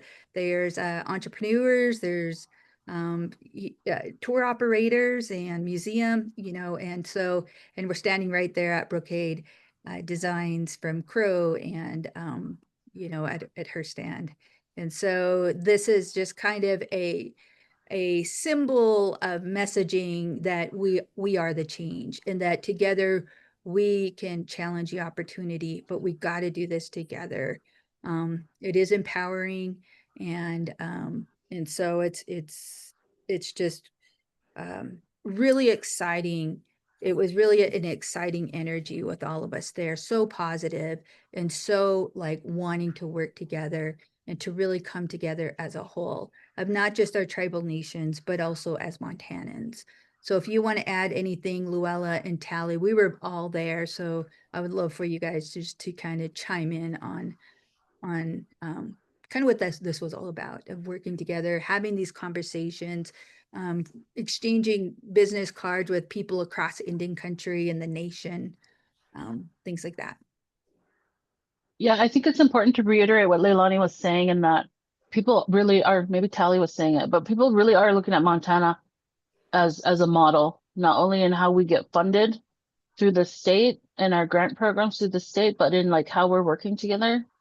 And I think that that not only is that impressive to us because we didn't even realize that, but it also puts a little more pressure on us to do better work. And then I was going to say earlier, the giving these communities a voice is probably the most important part of this entire process.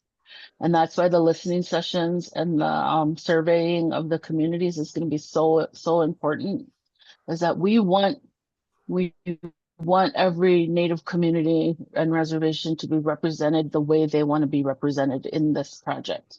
So if they want to push a certain type of tour or a certain type of tourism industry, like if they want, like say Crow was really like, no, we want hunting and fishing. Like that's our big things. Is like, then that's what we would go with for them. If Browning is like, no, we really want people who want to come up to Glacier, then that's how we would go with them.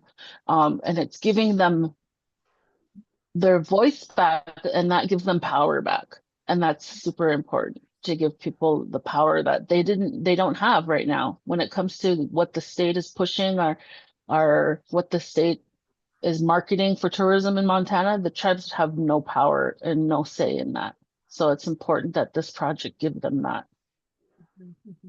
And I'd like to add that I'm just really excited about the team of staff that we have here, me and Luella. Our background is journalism. We worked for years and years ago together as a team. She was the writer and I was the photojournalist. And so listening sessions, we're pretty excited about that, because really listening and bringing out their message, not ours, but listening and be able to bring it out. I think that's really going to be exciting to have the two of us. We were talking about that, like really listening and what our people want. I think that's our strength, right? Even working together is ultimately our strength. That's why MIDA was started, and then ultimately this trails project that's really built on that collaborative partnership. Tribal nations, our communities, urban and on reservation, all the tourism operators and professionals, and really statewide leadership all coming together in this unified effort, right? Really, when we collaborate and we amplify our impact, not only as tribal people here in Montana, but really strengthening the cultural integrity while maintaining and building Montana's tourism economy. It's really going to be community driven. So we're staying authentic and respectful to our homelands, and just pushing how collaboration ensures that our stories are not only preserved, but elevated and shared in a way that's beneficial to the whole state. Okay, I think I can allocate 2 more minutes for questions or comments. Yeah. Anyone have any questions? I have a couple comments. First, it's nice to see it looks like you guys have a very robust plan for the next 2 years. Kind of cool to see that. And I am glad to hear that you are going to collaborate with Montana Tourism, because we will help stretch your funding. We all know funding is tight, but it also will help not duplicate things going forward too. So that's really good. I encourage that collaboration for sure with the Department of Commerce and Michelle, and she's here too.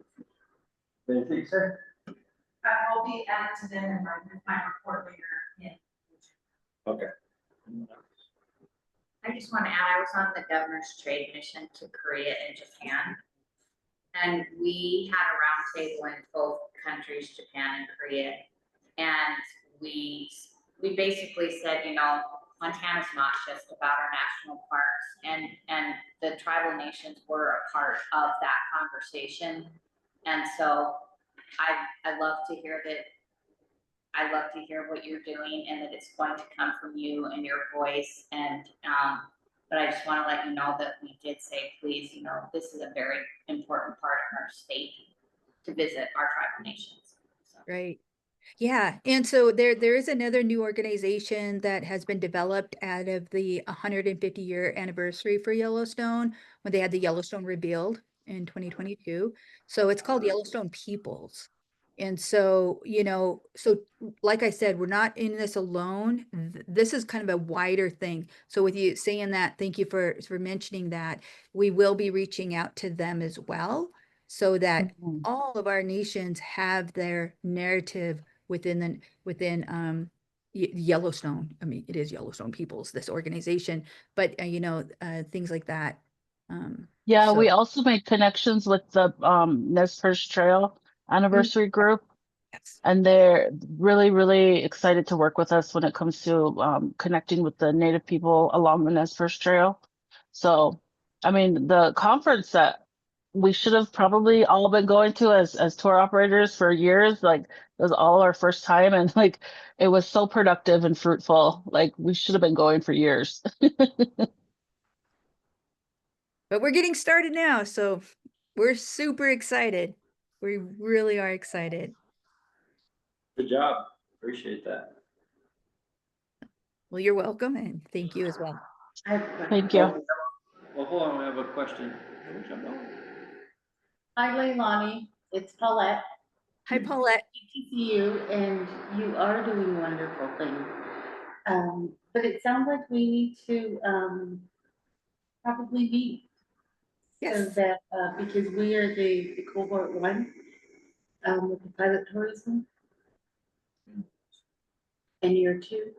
So, because Yeah. we are looking at, trails, developing trails as well. And I wouldn't want to duplicate, so Right. if there's some way that we could help you, Definitely. you know, But with some of our plan, you know, just get together and collaborate. And on your, committees, your building committees within the tribes, have you already chosen those committees or you're, no, we're working on that. okay? But I do want to clarify about the trail project. People feel like, I don't know what our trail project is on Blackfeet, but this one is more like a trail project of like an itinerary schedule where, yeah, Okay, misunderstood that. yeah, I know And I'm getting a sense that you're a photographer. yeah. I mean, yeah, We'll that was definitely. another life, another life. Oh. But I still do it. I still like to do that visual storytelling. Well, I look forward to hearing from you. Okay, awesome. Thank you. Yeah. Hey, thank you. Appreciate that. Yeah. Well, thank you guys all for the time that you allocated for us to hear out the project, and feel free to, we just have like a one general email, and that is mtindigenous.tourism@gmail.com. We are working on individual MIDA emails at this time, but right now that'll go to all of us. mtindigenous.tourism@gmail.com. Yeah. Okay, thank you all. All right, take care. Excellent. Hey, access to financing to small business.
I guess start with introductions. Yeah, since we're behind time. Well, thank you very much for having us. We're appreciative of this. We've been doing this work for a couple of years, and we've really wanted to present to you for now a year and a half. Finally get the opportunity, so we're excited to present some of these data. My name is Carl Unterschutz. I'm at the University of Montana, part of the economic development programs. Working at Slenberger. My colleague is also there. As it pops up, you'll also see we have a colleague who couldn't be here today because she's traveling, but Dr. Jennifer Easter, we've interviewed, met her. She was instrumental in this project. She has a lifelong career in doing this kind of work, doing research, as well as trying to increase the financing for small businesses in other places of the world. She's now back in Montana and helping us do this. She donated all of her time to this research for over 2 years. So big thanks and shout out to her. But she's still engaged now, so she'll probably want to talk with some of you if you're interested in asking questions. As we're getting this set up, I'll just get it kicked off with this research. We have a lot of data. So what I put in front of you are the culmination of 2 years of research, surveys, and interviews, both with banks and with businesses. We really wanted to try to take a look at what's happening in the state for the access of financing or the use of financing and capital in small businesses. What's getting in their way? What are they using? And we wanted to break that down with demographics. So really looking at geography and also individual demographics. So gender, we used race, looked at women and men, looked at indigenous, native and non-native. And to see if we did that with the very intention not to sort of pick favorites, but really as an idea, like we know there are bottlenecks in this system, and we wanted to find out, could we identify where those bottlenecks are? Are they identified with these different sectors? So that was the spirit of this. Then it really was born out of years of all of us in the economic development world. You probably hear this too, of businesses telling you, hey, we need more money. We need more capital to start. I need money to start. I need capital to grow, and I can't get it. So when we turn to the funders, the banks, the CDFIs, the credit unions, the investors in the state, and say, hey, businesses are telling us they need more money, they would tell us like, oh, those businesses, they're not ready. Like there's not good deal flow here, the investors would tell us. Or the banks would say, we can't loan to them, they just are too risky. So we knew that maybe there's an answer somewhere in the middle. So that's really was the seed for this project, was could we understand where that middle ground is? Do businesses need to get trained more? Are we close to? We're getting there. Sorry. Yeah. Are businesses are businesses needing more training? Do they need to know about accessing financing? Do they not know about money? I think in short, in some ways, the answer is yes, but the answer is also no. And on the other hand, do banks and funders and financiers need to learn how to access or how to sell to more women or more native businesses or more rural businesses? And the answer in some ways is yes, but understanding what are their constraints. So that's really, that was the foundation of where this came from. And as he set this up, I want to make sure that we're here for you. So please ask questions as we go, because this is going to be data heavy. So I don't want you to fall asleep. Yeah, and if I just also want to second that Carl and I spent the early parts of my career as a practitioner, so business advisor across the state with a lot of women in business across the state. And a lot of the genesis that he was talking about in the program not only came from me, but from Nita, from other people around the state, where we heard pretty consistently from business owners, how do I start a business? I can't start it without money. And the bank is telling me I don't get money. So how, like, who is right and who is wrong? That's the nuance that we want to talk about a little bit. And no one is right and wrong, but it's really fascinating in terms of doesn't really matter. It's like, how do we solve the problem for the 99% of small businesses that make up our economy? So just as a little background, we definitely have spent a lot of time on the business side of the equation and the funder side. At the university, we have the privilege of a lot of people flocking to us, calling us, saying like, what's the investment climate like? What's the banking climate like? Can I start a small business investment corporation? We have people who stop randomly, daily, and call our office frequently. So really, we want to talk. We have a good idea of both sides of the equation, really good idea and understanding of the problem. But I think what we're really excited about is how this group might catalyze some of the solutions that could happen across the state and benefit a lot of different people. Yeah, thank you, Morgan. Are you able to hear us, Yolanda, and others online? Can you hear us? Okay. So here again, I want to reiterate, we're here for you. The idea of this gathering this data were to get it out to folks like yourselves doing economic development, looking at programs, considering different legislation, so on and so forth. So stop me at any time if you have questions, want to clarify stuff, you have concerns, really, go ahead and stop us.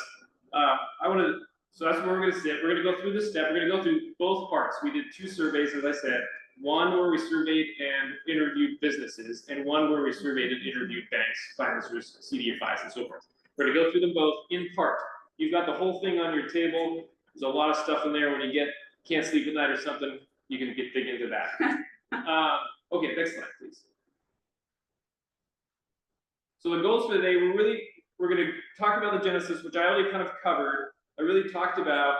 Go ahead to the next slide. We kind of talked about that.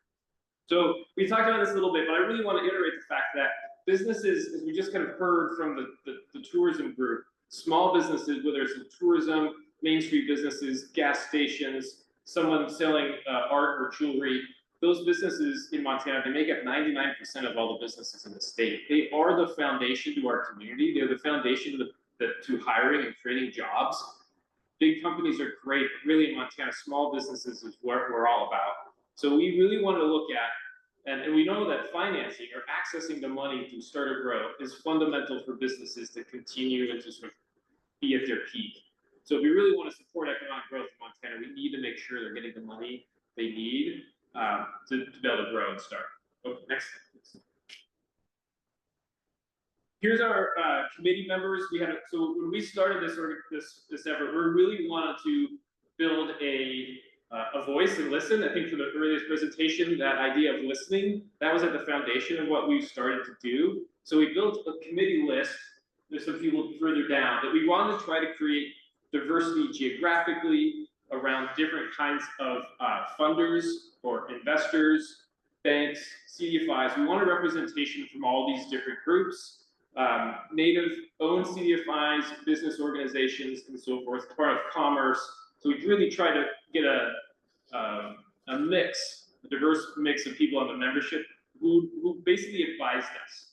We would write up some questions, we would talk about, hey, this is what we want to do, we'd send it to them, they would review it for us, get on meetings, and they'd tell us, that's a bad idea, that's better, that looks better, this is what we want to try to do. Hey, be careful of that, that's not something you want to do. They would really advise us on how to put this together. So we really want to start this from the ground. Okay, next slide. Here's our sponsors. I really want to thank them. Clearwater Credit Union, Department of Commerce really helped us. Really, Wells Fargo and the Economic Development Administration were fundamental in funding sort of our salaries and our work on this as well. So thank you to our sponsors. Okay, let's dive right into the first survey. The first work we did was around funders. So let's go to the next slide and we'll start there. Keep on going. Okay, so here are the funders. When we surveyed funders, we surveyed 112. We were able to find 112 banks, CDFIs, credit unions, investors in the state of Montana that we could find were legit and operating in the state. So this isn't Bank of America or even Wells Fargo for that matter, who are based somewhere else and operating in the state. These are banks operating in the state. 112 of them we could find. We got responses from 36 of them back. So that's 32% response rate, which is in a survey like this, is pretty good. Here's the mix of what we got. So we have 14 banks, credit unions, 10 CDFI loan funds, and 9 public funding. And I haven't explained CDFIs, maybe you already know this, but CDFIs are the community development financial institutions. And they really are fundamental. We'll talk about them a little bit later. And then public funding programs as well. This included commerce programs, USDA, SBA, those kind of programs as well. So that's what we got responses from. And then we only got 3 investment groups, which we think covered most of them, because there's only 3 real known investment groups. There's family offices and others now, but this is a couple of years ago. There hasn't been a lot of investment activity based here. Next slide. Yeah. Oh, and I should go ahead. I was just gonna say, of the 112 funders, which we think is a pretty complete, comprehensive list, 32 responded. So as a whole, 32%, pretty good survey response rate overall. Most of them were really excited that we're doing some exploration. And they had never been asked some of the questions, and we won't go to the questions. They're all in the report, though. You can see all the questions we asked. They've never really been asked these questions before. So this is the first time a report like this has been done in the state, and we hope to do it again in another 3 years or so to sort of look at some benchmarks and see if what we're trying to work on to improve things are actually working. So this is also, we mapped all of the funders again to the map of where they are. We wanted to show, are there banking deserts? Are there financial deserts in the state? And indeed, I think from this you can see in terms of geography there are. And red, Carl. So the red, yeah, you can't see the keys off the screen there. The red dots are CDFIs. So we now have a CDFI, a native CDFI owned on all the reservations. And there are other CDFIs around the state, of course, but we're going to talk about the Mountain Plains CDFI Coalition at the end. They've done a lot of great work. I think we'll highlight them at the end because they've responded to a lot of these challenges. Okay, next slide, please. One of the things I want to point out, we're going to go into some of the demographic data, but one of the things we need to keep in mind is the difference in size and scope of, say, CDFIs versus banks. As you can see, this is loan originations. So the number of loans banks do every year compared to a CDFI or even public funds. It's huge in comparison. So really, yes. What kind of loans are you talking about? These are, great question. Small business loans. So we really asked them to specifically answer about small business loans. Just in the state? Yes. Any country included? Yes. Okay. And we excluded ag loans as well. So Yes, good question. Yeah. We excluded ag loans. We asked them to exclude ag loans. And this was in 21. We asked them to try to exclude all of the loans that were sort of COVID response money. You know, we had all those loans that came out to the federal government, but that would have just thrown the numbers off and got really wacky. So we asked them to exclude those as well. And if I could just say one thing too about this, which is a good, interesting graph, when we're thinking about our small businesses, and this survey had a pretty high amount, we'll probably see this later, but of ultra small businesses, like 1 or fewer employees. So when we think about them and the support that they need, often it's not from a bank or credit union because they're not yet bankable. So if you think about the context there, when you see this, it's kind of staggering in terms of like how we want our economy to grow. That's a good point, because this probably doesn't show what size business are getting these loans. Well, so we don't have correlative data. Well, there's a table in there. I don't have another presentation, Yes. but there's a table in there that shows we did ask size Typical size. of loans. Yeah. So we do You have said some of them weren't bankable. Those are your smaller ones, right? Yeah, well, so those would be the ones, yeah, so I think there's like a median of 30,000 somewhere in there, but I'm gonna, anyway, that's pulling from the recesses of my brain, so double check that with the report, but I do believe it's ranked with the size of the business and the average and median loan amount, and for the smaller businesses, and I think is this in the funder side of the survey? You're asking really good questions. Well, I think maybe I'll back up a little bit and Yeah. answer your question through a different angle, which would be unbankable businesses are. We'll talk about this in a bit at the end. Actually, you could have got us ahead of it. But banks can't lend to businesses for a number of reasons, or they don't lend to businesses for a number of reasons. Some of those reasons are collateral. They don't have enough collateral. This will be shown in the research. Then we go to the next slide. We'll get to the need. So this is the approval factors. So this is kind of getting to your point. What's showing here is on the left, we ask these funders, what do they think is important to say yes to a loan or decline a loan? And banks, which is the second column, banks and credit unions focus almost entirely on the amount of equity and the availability of asset-based collateral. So if you're a person living, in rural Montana, and you have no collateral, you don't have land, or the land is in federal trust, and so you can't use land very easily as collateral, then you're gonna have a really hard time with the bank, because that's what they're looking at. So you go to CDFIs, and they look at the realism of the business plan. So that certain person without collateral maybe is unbankable. So then this is where the CDFIs come into play, a very important role, and then they look at the business plan. And they answer that question. CDFIs say we use business plans because they typically help businesses build their business plan. They build a relationship with them over that time. So then they say, yeah, the business plan looks good. Now we're getting ready to lend to them. And then if we look at public funding, asset-based, a lot of them are asset-based. It's not always the case. The public funds you can see are spread out over more or different reasons. So you have, well, let's use this one that really bugs me. Yeah. Good prior relationship with borrower, right? Banks or credit unions, 0%. So what does that mean? They have no relationship, prior relationship, or the CDFIs have 11%? Yeah. That's a very insightful question. Well, yeah, so to say more about that, what makes you go, ooh? Well, I mean, that tells me a bank is gonna base whether they're gonna approve you or not if you bank with them before, right? Or else they're not gonna, oh, we don't know you, we're not gonna lend it, we don't trust you, that kind of, it tends to lead into that kind of stuff. Yeah. And for any country, it's really a big problem. Yeah. No, that certainly is true. Banks are that way. What they're saying here though is fundamentally, because of the regulation. Relationships also lead into stereotypes too. So. Sure. Yeah. And we have all that, and I'll get into that when you were talking about it. Well, I mean, if you look at it now, the way banks think about any country, I think there's a huge learning curve there. And I can speak from preference or experience with our bank that we use at Great Falls. And the guy's an idiot, right? That bank's Stockton Bank. And like, he thinks he knows any country. It's like, no, you don't. You're not an expert, but it comes across like, and a lot of his decisions, whether they're loan or not, are based on what he thinks. Yeah. Yeah, and I will say, what you're experiencing is absolutely the case. And we hear it anecdotally often. Like, well, women will go into the bank and the banker will say, well, is your husband going to sign on this loan? Like, well, no, my husband's not the business owner, right? I mean, those kind of, we hear those all the time, that's happening. What the banks are saying here is they don't do that.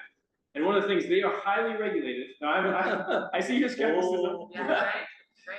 And so, but I want to flip it around a little bit and point out that the CDFIs, and this is the native CDFIs, and again, we'll get to this at the end, but because the Native CDFI Coalition has been working on this, they are actually building a relationship-built lending system that is highly successful. And Angie Main, as you probably know Angie Main, she has close to a $30 million fund with less than a 1% loan loss rate over the last 10 years. Right. There is not a bank that could match that. Yeah. And look where she's lending. Most banks are like, oh, that's too risky, right? So. But that's based on relationships. Yeah, and also stereotypes, right? Stereotyping. Sure. Yeah, I think there's danger there. They still think like, back in the day, so. Yeah. And we'll get into this a little bit more, but the idea of the banking desert slide, and how community banking, what used to be, you could probably see both sides of this equation, like you're pointing out, but what used to be more like a handshake deal, and then I see you at the grocery store later, which I think Angie has talked about in her model. We're having fewer loan officers and loan departments across, I think, the country, not just Montana. And what does that mean for our lenders and our business owners? So what happens there my opinion, is you have bank monopolies coming in, right? And Stockman's and Deutsche Bank are buying up all these little banks out of debt, right? So now you're going back to them, the city, Bill Coffey, making decisions on his loan committee, whether to loan to this person in this little town. Oh, we don't have a relationship. Well, you used to, but they don't look at that, you know, so Yes, I think, it's frustrating. yeah, no, You point out, I thought it was on the next slide, let's scroll down. There is, we can leave it there, but there is that happening, the consolidation of banks. In there, we have a report, just the consolidation of banks and credit unions in the state in the last 30 years. And that's happening. So now the decision isn't happening in Denton, it's happening in Chicago. Or the decision is happening in Denver, right? It's not actually, maybe Stockman's is in Final City. I just use them to, you know, No.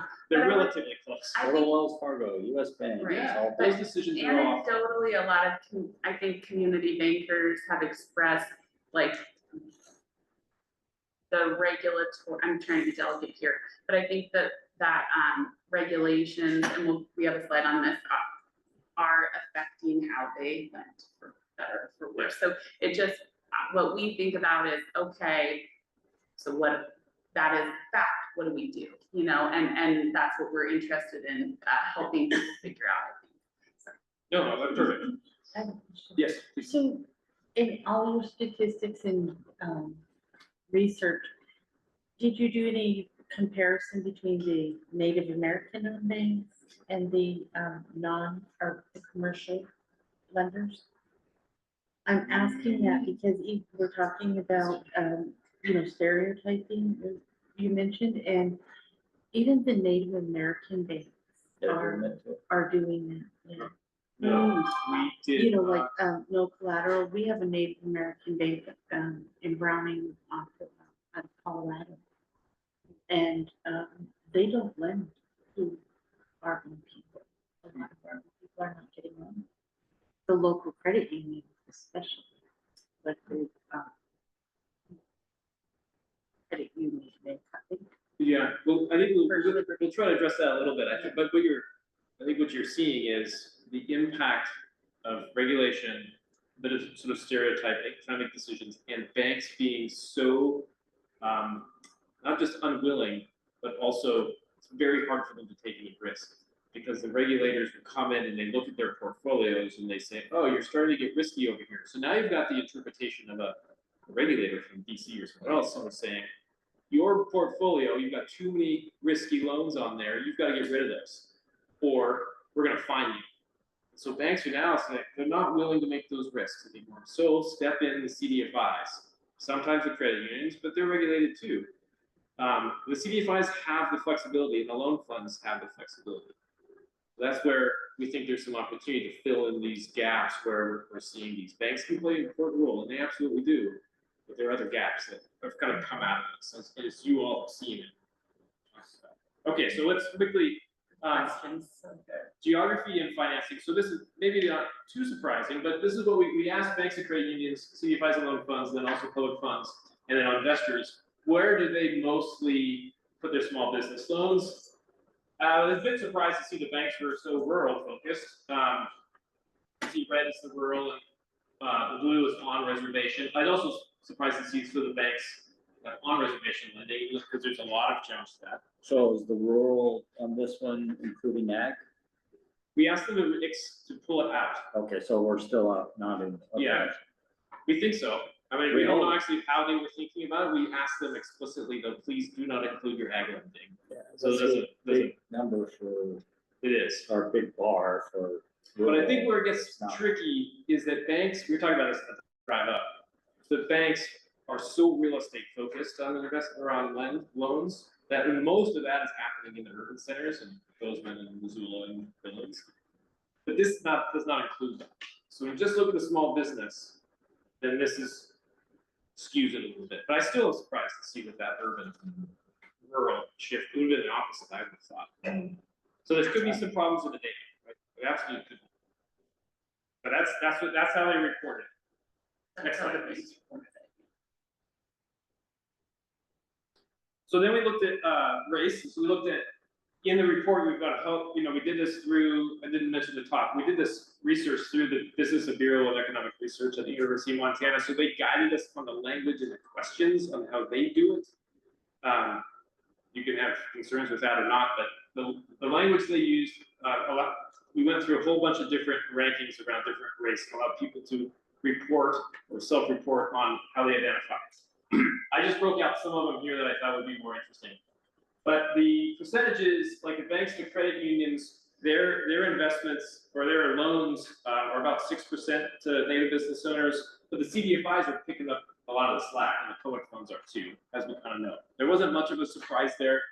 Kind of a surprise, the 3 investment funds that we talked with were kind of actually rather spread out, even though they're not making a whole lot of investments in Montana in terms of different owners or founders of businesses. Next slide. And then gender finance. So even though women make up 50% or more of our population, and not quite that in terms of business owners, they don't get as much bank financing. And we looked at different reasons. We asked women business owners, why would this be? And some of it's trust, some of it's risk, though. A lot of women are responsible for running their own households' finances. They're also maybe running the ranch finances, and they don't want to take risk with their money or with other people's money to risk those things to start a business. Men tend to be more risky. They'll tend to go do things like, oh yeah, I can put this all on credit cards, or I'll put a second mortgage on the house. That tends to be the behavior of men more than women. So that could lead to having fewer loans or fewer financial services. That isn't always good for women business owners. It can put them in a disadvantage because it can be better financially not to dip into your retirement account to start a business. It would be better to potentially use some financial tools. So this is from this bill was reported from the bank side. I don't want to confuse that. Sorry. This is the funder side. So the funders are reporting on their portfolios here. And I think there are a lot of things that you could posit: culture, education, also in this report, and type of business, size of business. But I think what Dr. Eastern has said, looking at this slide, is women are still between that like 32 and 36% mark in Montana business ownership, which is basically brings some parity with the national statistics. I usually see it between 32 and 36%, according to the census. So this is still mostly on par, but what is most noticeable is the bank or credit union line and how much lower it is than everything else. So CDFIs are doing a good job lending to it. Okay, so one of the things we didn't finish up with, and I kind of think this is a good way to wrap it up. And again, I want to say that when we went about this work, the idea was not to try to create blame or to say, hey, somebody's doing something wrong. We wanted to try to find the bottlenecks in the system and then go to work on those bottlenecks. So we asked the banks, all the funders, what are the impediments to you as you see them from doing more lending to small businesses? So what's getting in your way from doing more? And back to what we were talking about earlier, banks are saying they're not just unwilling, but they're unable to do higher risk loans. And those higher risk loans tend to be these smaller startup businesses or businesses that have a lot of debt already, or someone has medical debt and they don't have equity, they don't have collateral. Those are the things that banks will look at, and those are the things that banks are using to eliminate a lot of the businesses out of their loan portfolios. But it's not just they don't want to, even though that's happening. It also is regulatory. So we know that there's those two pieces. Now, Morgan and I have had this conversation a lot, that banks could start marketing better to different groups. And this is why we approached it again by demographics, was to say, that I came out of business, and if I wanted to sell to women or women that live in rural places, I would have a very specific marketing campaign to those people, because they might want the things I have for different reasons that someone living in an urban place does.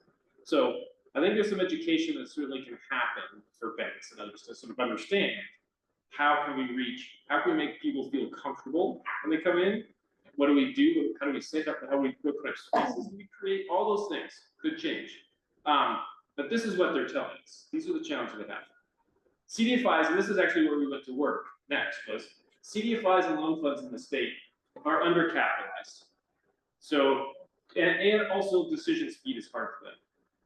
Let's talk about the undercapitalization part first, which means, I think bringing up Angie Main again, obviously she has a highly successful program, but she is constantly trying to raise money. It's very hard for her to get enough money in to actually loan to people that she would loan to and she sees as being strong borrowers. That's true across the state for CDFI and loan funds. So when I say loan funds, I mean economic development organizations that have a revolving loan fund. They're very undercapitalized. They've got lots of opportunity and not enough money. That's the opposite for banks. We'll see in the next slide. But banks have more capital and a lot of regulation. So there's a disconnect. Public funds also capitalizes. You probably know money is, if you have the money and you can create a program with the money, then that's great. If you don't have the money, you can't create a program with it. So that is not too much of a surprise there. The decision speed that CDFIs and loan funds talk about is reflected by their small organizational size. They just don't have capacity to train people up to know all of the different complicated programs and also to take an application in and approve it or disapprove it quickly. So somebody might want to go buy a piece of equipment, a backdoor or something. They come into the CDFI, they go to the bank, the bank says, no way, I'm not doing that. So they go to the CDFI, and the CDFI says, okay, yeah, let's look at it.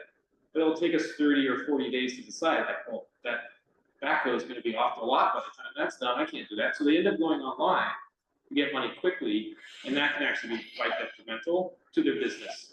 Because the online lending processes can be, not always, but they can be actually high balloon payments, high interest rates. So that's, we started to go to work on that issue. And I'm just gonna point out time. Yeah, So we gotta speed it up. Okay, let's go to the next slide. So let's go ahead and skip to the next one. We're gonna look at now the businesses. So here are the people that we surveyed and responded. We wanted to show this to you just to show you the mix.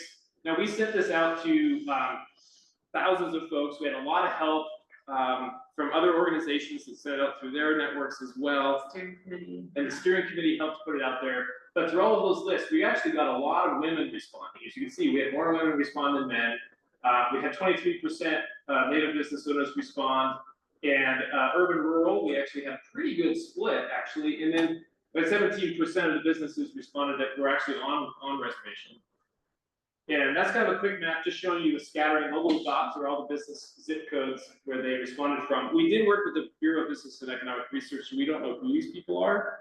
So we were insulated from that, but we knew zip codes. So we could actually. And Equity Fund, Luke sent it out on. Yeah, Luke Robinson was a big help. He really was. He helped us a lot. He was on a committee as well. Okay, next slide. So that's who responded. Here are the challenges businesses reported. They did report the access to financing. 49% of them saying that's the number one challenge they have. There are other challenges, of course. The portion of Native business owners who report the access to financing is at the top is even higher yet. So we did pull that data out as well. No surprise there. And then we asked them, well, what are the challenges around financing? And they report that actually knowing where to go is a hard one. And that we hear from CDFIs and loan funds too. They can't market enough, they have a small staff, they can't get the word out there. So we know that that was a big challenge. And just on that one in particular, we presented to a couple of the banking associations. It's really fascinating because not knowing where to go, cutting through the noise, when you think about our digital landscape and moving away from relationship-based banking or community banking, it's like, how do they help get in front of predatory lenders online? So that's something that's also come up as we talk this through. Yeah, we presented in front of the Montana Independent Bankers Association, and they were very quick to notice in the data we had handed them, that you also have, is they were nobody on that list who's on the top 25 that lend in Montana. In fact, the only 2 or 3 banks are based in Montana are on the top 25 lenders in the state. The rest of them are all based out of the state. So the outside online lending scene is huge, and it's eating our lunch basically as lenders. Next slide. Who are those lenders? They're all in the. They're all in there. I can help you find the page. Okay, so businesses, well, how do businesses report by gender and location and so forth? What tools are they using?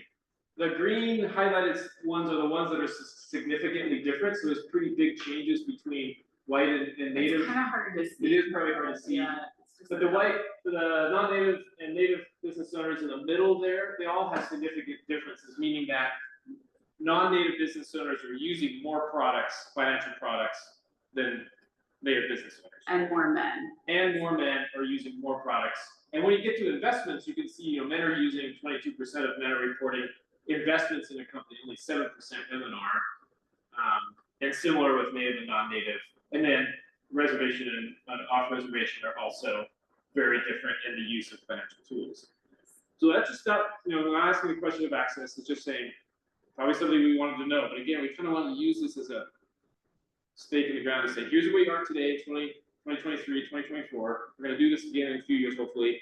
Let's kind of sort of put these two pieces together.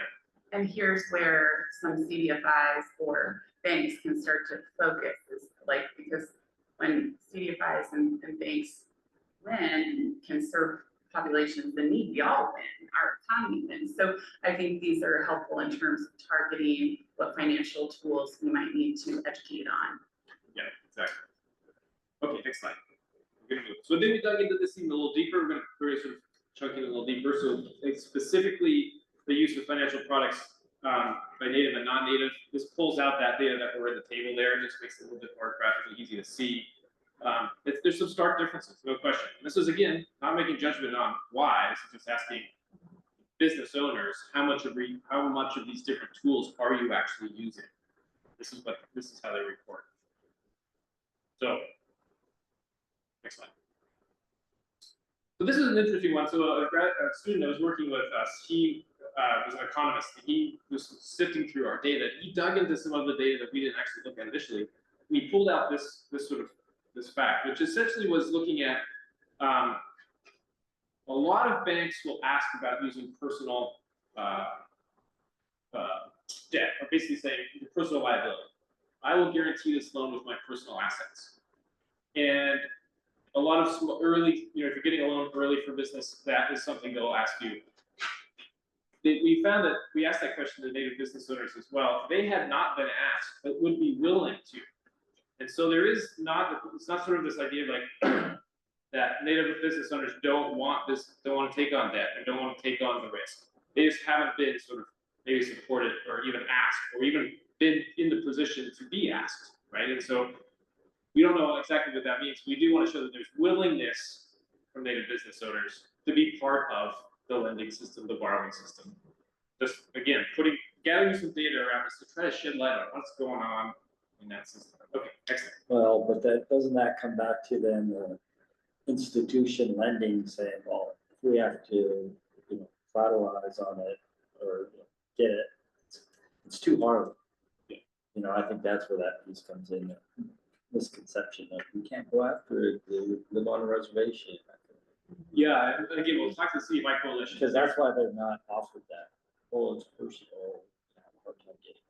The Department of Commerce has the Collateral Fund, which is a great program. It's oversubscribed every year, I think, right? I think the Collateral Fund puts money in the bank behind a native business owner who doesn't have collateral. So the bank like, okay, now there's collateral there. I'll lend them the money. So that's a great program.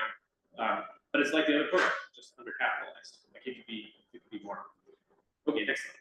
So now we're going to go into sort of next steps, recommendations, yeah, thank you, and opportunities. So what we really wanted to see what time I have. How much do we want to dig into this? But we wanted to come out of this and not just say, here's a lot of paper to sit on your shelf, right? Or another thing to sit up on the shelf. Like, oh great, we're done. We wanted to try to figure out what could we do. So at the end of this, we had some recommendations. And since we've been trying to get the ball rolling in a few actions. And trying to talk to groups like you. And try to get more and more of the information out, to folks like you and say, hey, what other information do we need to know? That might be another thing we need to gather. But the big market gap, one of them we recognized out of the data is the limited time and lean staff for CDFIs and loan funds in these complex markets. Like they have to work with the USDA, they got to work with the SBA, they got to work with the Department of Commerce, they got to work with other federal programs. And they have one person who's doing all of that while trying to loan to a handful of businesses they have money to loan to. So they're really overtaxed.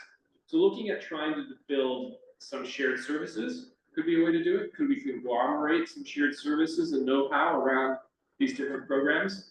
And then also information and training for the bank side too. Could we support small rural bankers participating in the CDFI loan fund, similar training, so there's a lot of knowledge across this? One of the things, I think Luke Robinson was the one that brought it up, and we've heard it over and over again, which was, hey, those of us in native lending and those of us in banks, we don't ever go to the same conferences. We don't golf on the same golf courses. I think bankers golf a lot, right? So they're not hanging out together. They're not talking together. They don't know each other's stories and challenges. So that's a big hurdle. We think, I mean, how do we change that? How do we get more bankers in the room with native lenders and with CDFI operators? So I think that's a good spot for opportunity. And yeah, deepen the capacity for funders to work in the community. That definitely is. They do now, but really they're regulated a lot. Okay, then the big gap for number 2 is the limited liquidity for on-lending. Non-lending is a term that I didn't know, and Jennifer Easter brought it to me, which was really that money you could put into a CDFI or loan fund, then that they would lend out to someone else. So there are federal programs. There's a CDFI fund, which recently has had some federal cuts.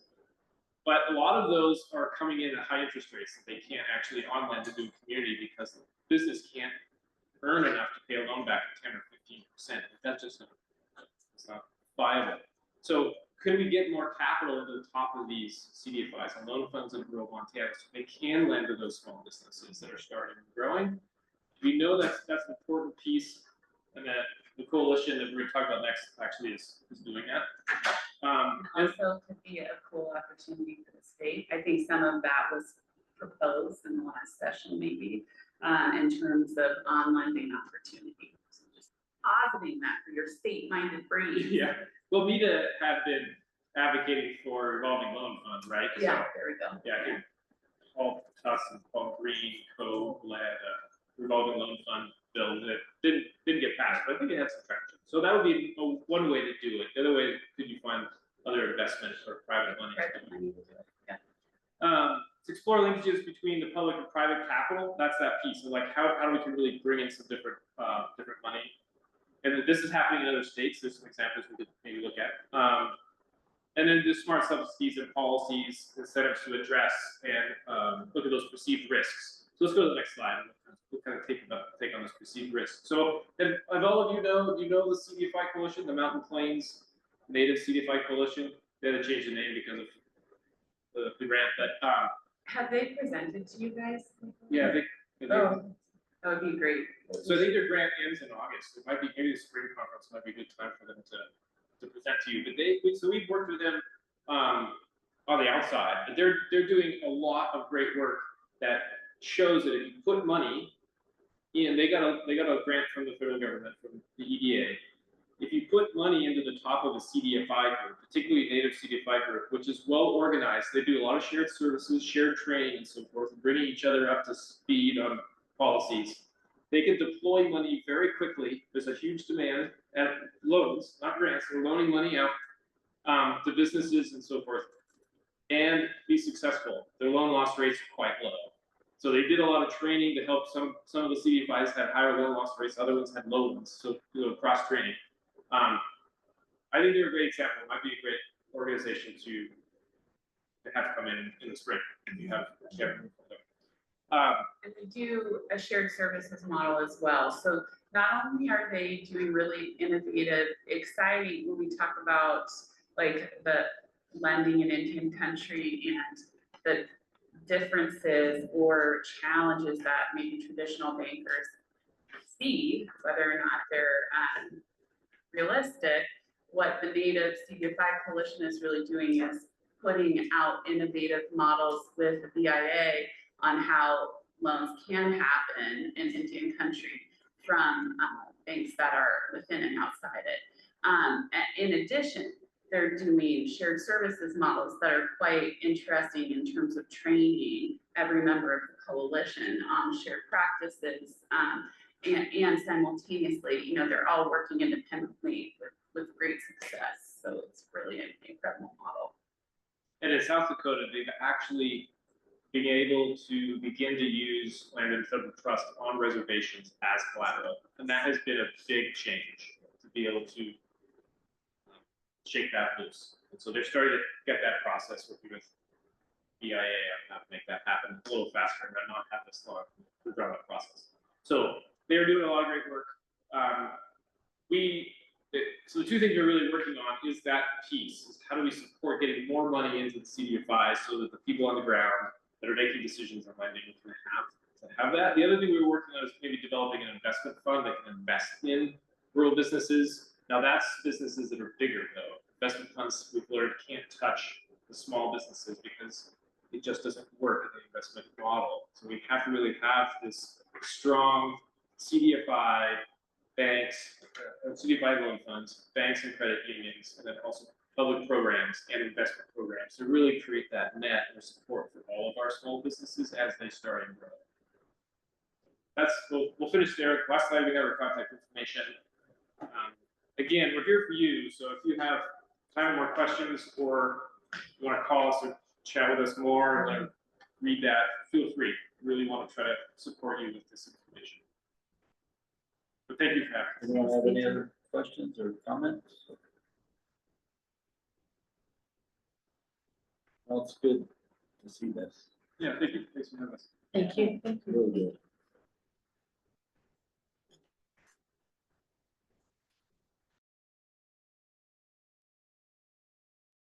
Well, Lunch.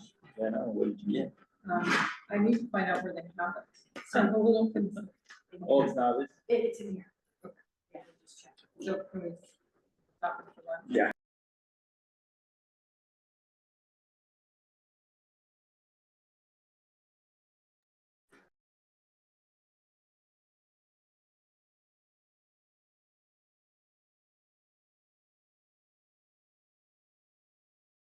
Indian Equity Fund recipient, Water People's Tour. Ready, Marilyn? Marilyn, What? ready? We're ready. Okay, so take it away. All right, well, just a quick brief introduction. This is my husband, Lee Campbell, and we are owners of water collectors and. So, first of all, I just want to say thank you to everyone for letting us be a recipient or participant of this. This means a lot to us, and we don't get a whole lot of opportunity to talk a little bit about our story. So this is really wonderful. And very happy to see a council representative here also, because I think she's really going to I just wanted to share something really quick about our logo. The gal that did that, she's a tribal member. I don't think she's from our tribe, but one of the 7 tribes in the state. I think she also may be a former recipient of the IEF, and so she actually had the means to be able to do some of her artwork. Excellent artist, and so she did several logos for me, and that's one of them. So that's just how awesome the IEF is. Oh yeah, he has a shirt also, really nice. So I need to take it off and show on the back. She also did the t-shirts for us. And it just has a lot. You can probably see like a silhouette of a monster. That's one of the stories that we shared. Our history and culture talks about a monster, a Loch Ness type monster, black and white, and I guess just like yeah. No, we only have a half hour. You have to forgive me. I am a storyteller and I can go on and on. So without further ado, let's go to the next slide. So our vision, so the dream, started right around, I think, about 2007. I had this conversation with my husband because something was tugged at my heart. I think it's really important that for anybody that wants to start a business, you have to really want it. You have to also be married to it. You have to be very serious about it. And this was something that we have to do. Plus, it was a way of me carrying on what my grandfather wanted me to do. My grandfather was one of the first, my great grandfather one of the first tribal business owners on the reservation on the lake. And he had a logging company. And during that time, it was very difficult for Native Americans, especially Kootenays, to find work. And unfortunately, his business dream and endeavors were cut short because he was murdered in his cabin. And so our campground was called Camp Kapapa. And in my language, that means my grandfather or my grandmother used interchangeably. And I wanted to carry on his legacy of starting a business. One of the things my grandmother, his daughter, had asked was, we don't ever want this area to turn out to be like Disneyland or a place that could ruin the spiritual and the natural qualities of the lake and the lakeland, because it's very pristine, it's very primitive, which was another tricky thing, because it was like, well, if we start a business, we gotta make money, so what are we going to do? And it just makes sense that we keep everything eco-friendly. And it's working out wonderfully because there's a huge market for them. Many of our guests, they just want to break away from like the concrete jungle that they want. And it's very relaxing, and there's a lot of medicinal properties in it. And they come to get away from that and camp and listen to stories. And every year it just keeps getting better and better. We made so many friends. I used to be an introvert. I'm an IT, MIT graduate. I didn't feel comfortable being around people. And it's so funny because starting this business since 2017, it's how we come up with this show. You can't, you're going to open up something to the world, you better be prepared to interact with people. Yeah, he was also an introvert. So that's a comfort zone. And we never thought in a million years that we would be doing anything like this. And it's beautiful. It's just wonderful. So I have a quote here that kind of, it's on our website on Twitter. It's called "Where Whispers of History Meet Glacial Waters." And it's just our mission to share who we are as Kootenai and Salish cultures and to preserve the beauty of our ancestral lands. This is just one of those awesome things, meeting awesome people. So this was a renowned author, poet, and she took a tour of Montana, and she was just so impressed with the campground and with Water People Tours that she published only 2 of her poems in a journal. And so I titled it Poetry of 2 Poems. I don't have the other poem, of course, but we made it. We made one poem. I want to read this to everybody. And I just think this is really wonderful. And this was what she wrote after visiting us. At Camp Kapapa, a 4-year-old descendant of the last chief buys for the mic while we eat bison and elk tongues. At Camp Kapapa on Flathead Reservation, home of the Salish and Kootenai nations, mountain and water people who revere what remains of their sacred land on Flathead Lake. Land of cherries, meat, wine, honey, and the Burgundy campground, where Aunt Kia sings traditional songs. 2 cousins in native skirts twirl to a tribal dance, to a ritual dance. Named Strong Warrior at birth, Uncle Lee. Speaks of ancestors like his grandmother, Awala, who lived near Wild Horse Island in Montana, and his plans to expand the camp outside their season, keep alive a people's rich oral traditions and soul. So we had a lot of challenges. A lot of negative challenges also. I'm not going to go into the details. It was not easy. I'm just going to kind of go over some of the challenges that we had to go through. And IEF was that shining light in a very dark area that was extremely challenging. It wasn't easy. So we had the vision, the cultural knowledge, and the sacred land, but turning that dream into a business, that required capital. So again, there was that shining light, and there was IEF. And so we had the high cost of equipment, the kayaks, and safety gear. We needed funding for the eco-friendly development, and then, of course, insurance, licensing, and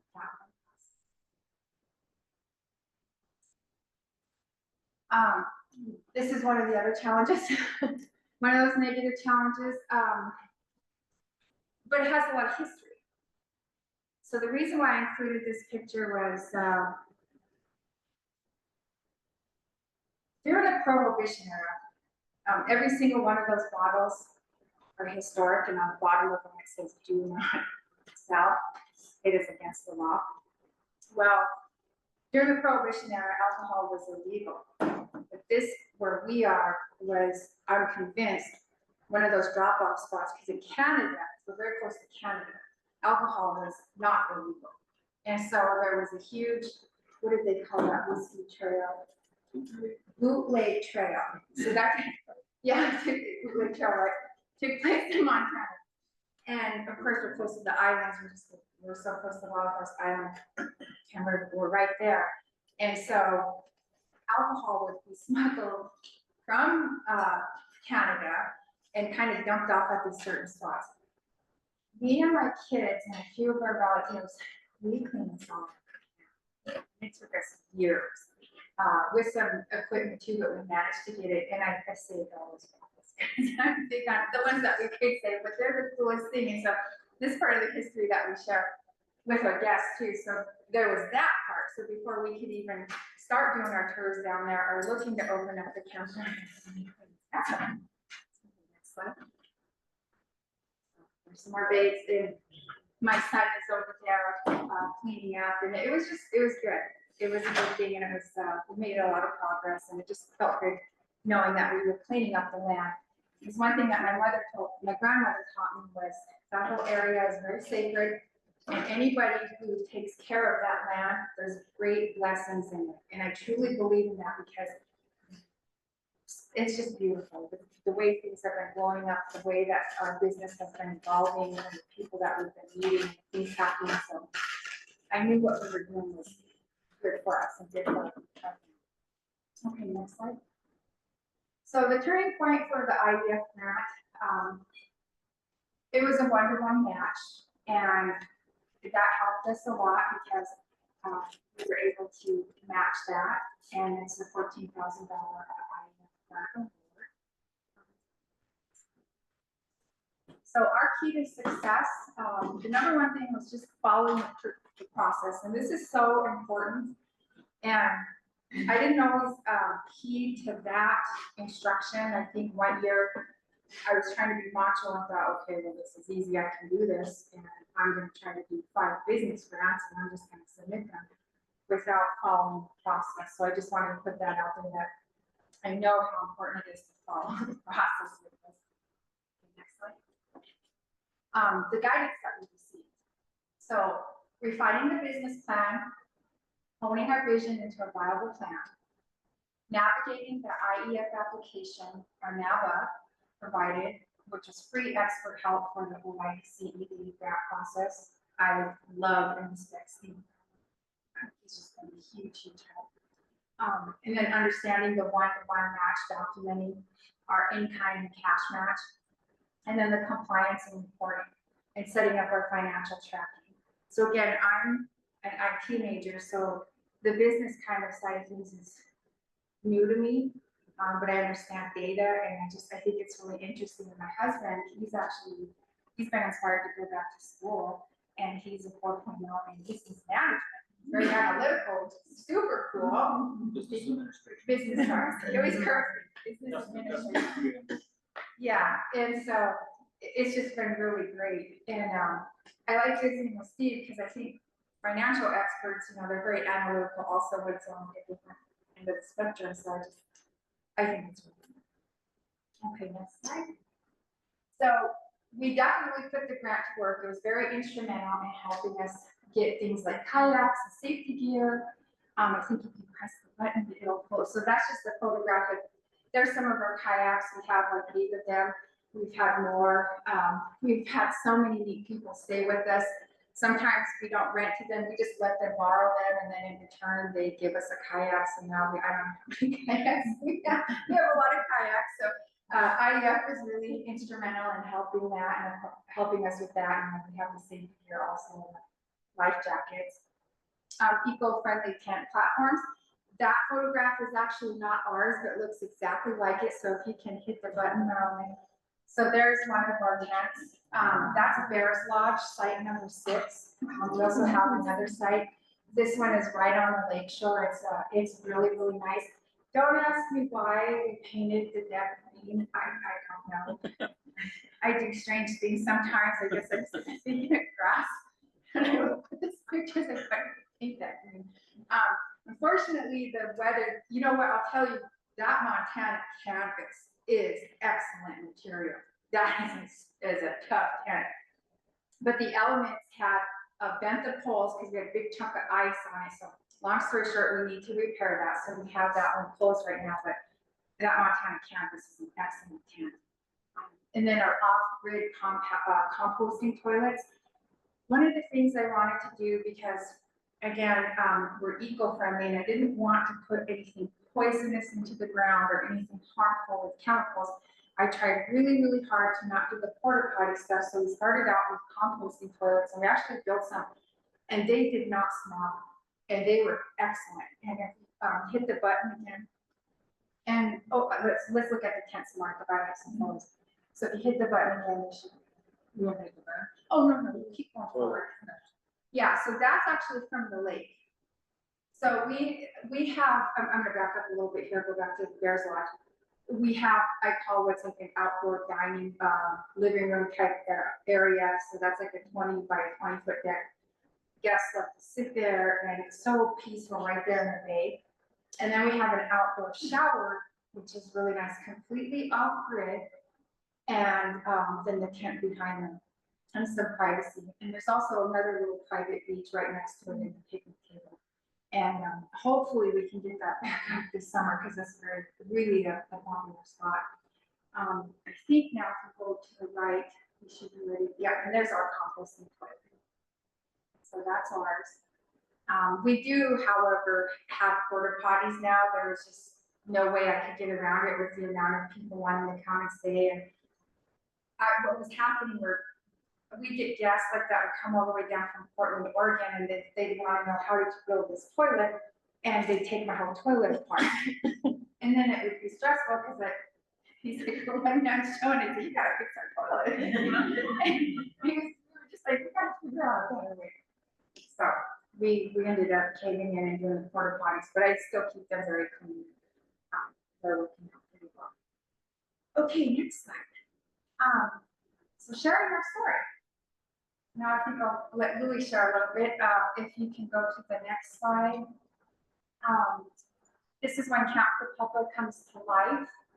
And the IEF grant helped build that foundation for that. And share a little bit about how we got started with that and the work entailed. Oh, so we do have tours. You know, my job on the tours, we have about 24 people that come to us, and my job is to take these people down and kind of explain, give them information on the lake, facts of the lake or facts of our tribe, the types of fish, and about glacial Lake Missoula, how this valley was all formed and stuff like that. And they ask me questions, and I inform them about our campground, that this is a tribal member owned campground that we built it ourselves. It's a very quiet place. These people that come to us are mainly from, Eastern United States or down south. So, and that's how we get a lot of our people telling people word of mouth. So we do a lot of that. So I do, the generations, like my daughter that's sitting back there, she comes down, she runs with us, and she's wearing her little dress, or my little daughter, she does the petrol bands, yes. We explain the tradition and history and how it was made, who made it, what the symbols are on the outfit, on the flag. Enjoy that. We have guests from all around the world. Yeah, all around the world. We do have guests that come from the continent. Yeah. So and this year, I do all that, and Kia does her portion of it, but then we also brought my dad into it. You know, he's a big kid. Why did you come to your dad's? My dad is Martin Campbell. He's a two-time world champion, cruiserweight boxer, champion of the world. And it's an unfortunate story for what's going on with him right now. He has a sports injury / dementia, Alzheimer's. So, and his wife died earlier this year, like in February. So I've had to travel to Florida 3 times to move him back here. So he's under our care. He stays with myself or my other 2 brothers. So busy. You know, he loves attention. Me too. But see, that's all his dad knows is the limelight when you're a world champ, you know, that's how it is.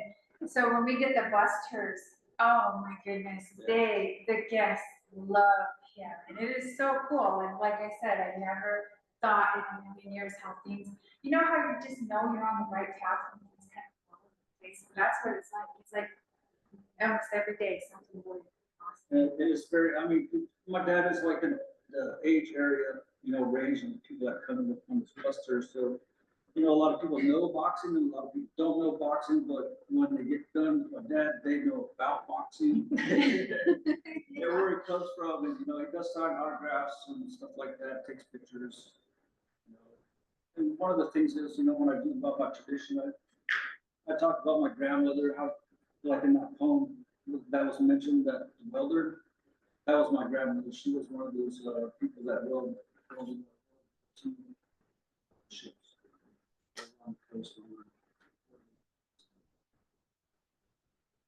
There's a lot of information that I give out. Sometimes it's different. I'm not, you know, I'm not like a recited person where I say the same stuff over and over. I just go by what I feel like I should talk about, just depending on the people that I have.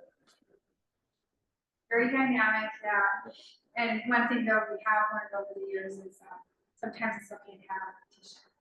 And so like with the busters, it feels kind of awkward, but it's okay because we always get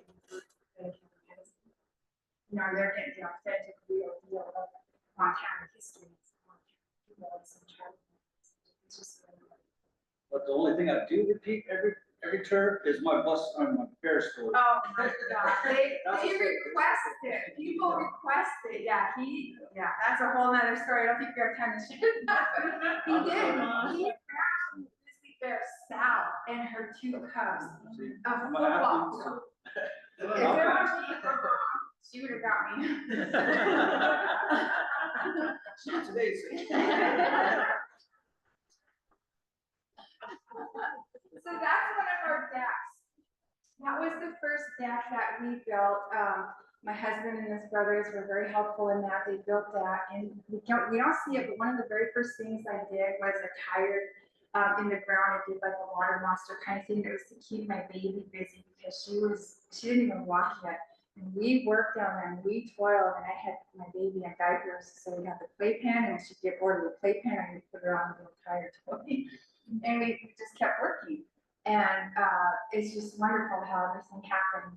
And IEF is extremely instrumental in that. We would not have been able to do that without money from the IEF. So I am very, very thankful that we have these programs set in place. And that's unfortunate that I had to lose my great grandfather, but things like that were just non-existent.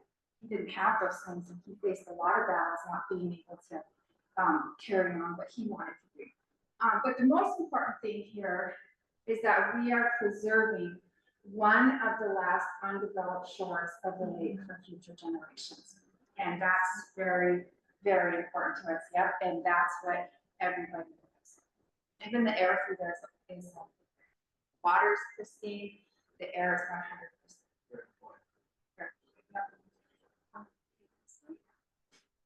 So our services, sharing our culture. Louis talked about this a little bit about the guided lake tours and the land tours. So when you experience the history of Flathead Lake, again, you learn about the creepy stories, you learn about the ecological facts and significant historical sites and near-death experiences. If you go next, and then I think what's going to happen is these pictures are going to pop up. So just here's Louis.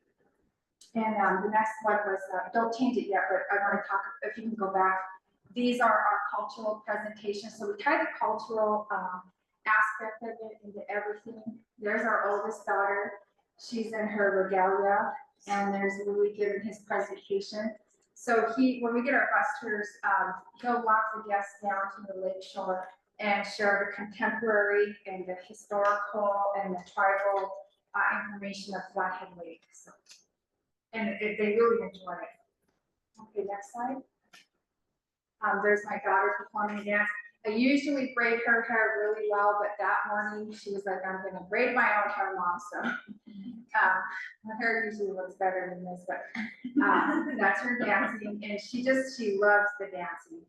And my aunt, you know, we talked even about the beadwork, because I know Jennifer and I were talking about beadwork. My aunt's done a lot of beadwork even for the Smithsonian. She's kind of old now. She has excellent beadwork. And so my daughter was like, Mom, I would like some Hello Kitty beadwork. So I reached out to my aunt. She almost had them done in 2 days flat. I was like, holy cow, this one can bead. Next slide. This is really cute. So this is one of my youngest daughter's friends. She grew up not knowing anything about her culture.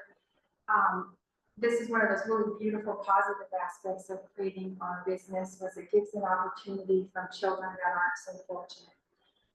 She was kind of getting in a lot of trouble at school, so my daughter became friends with her and invited her over, so we actually included her. She never danced in her life, and she wanted to dance, and I said, okay. I found a weave dress really quick from the office, and I said, put this on, and we'll dance, and she did. And it was really wonderful, and it's just, I would love to do that for more of the children that need that, you know, need that kind of culture, because a lot of it's being lost. Okay, next slide. And here's our office shed. So this is really nice, because as we were growing, we needed a place to store things, and when we do our tours, and I make a lot of traditional samples, and my equipment and stuff like that is inside here. And we have a little sign there that says, do not pet the fluffy dogs, complimentary of Louis.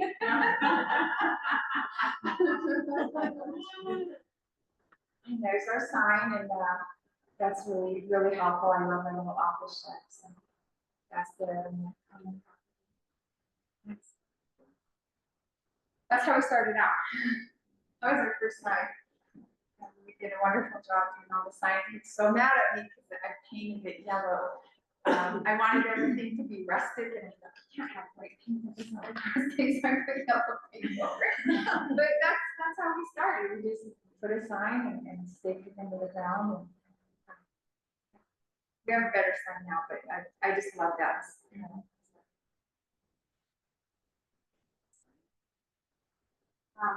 When my uncle was helping us with this grand idea of have Sand Beach, people wanted to live so nice. We have Sand Beach, and so he was laughing because he said, I think you probably really want to Sand Beach around the lake. There's a lot of work getting that sand. Because where the dump trucks dumped the sand was way up here on top of the hill. And the lake's kind of very inclined. Took a lot of trips with the buck. And the geese like it too. But it is really nice, and kids, you know, they love to play there. I guess like it. It just, when we do our Flathead Lake presentation, it looks really, really nice. I really appreciate it. We take a lot of pride in the camp. We're very thankful, and we wouldn't have been able to purchase any of this or do any of this with our gift sand if it weren't for the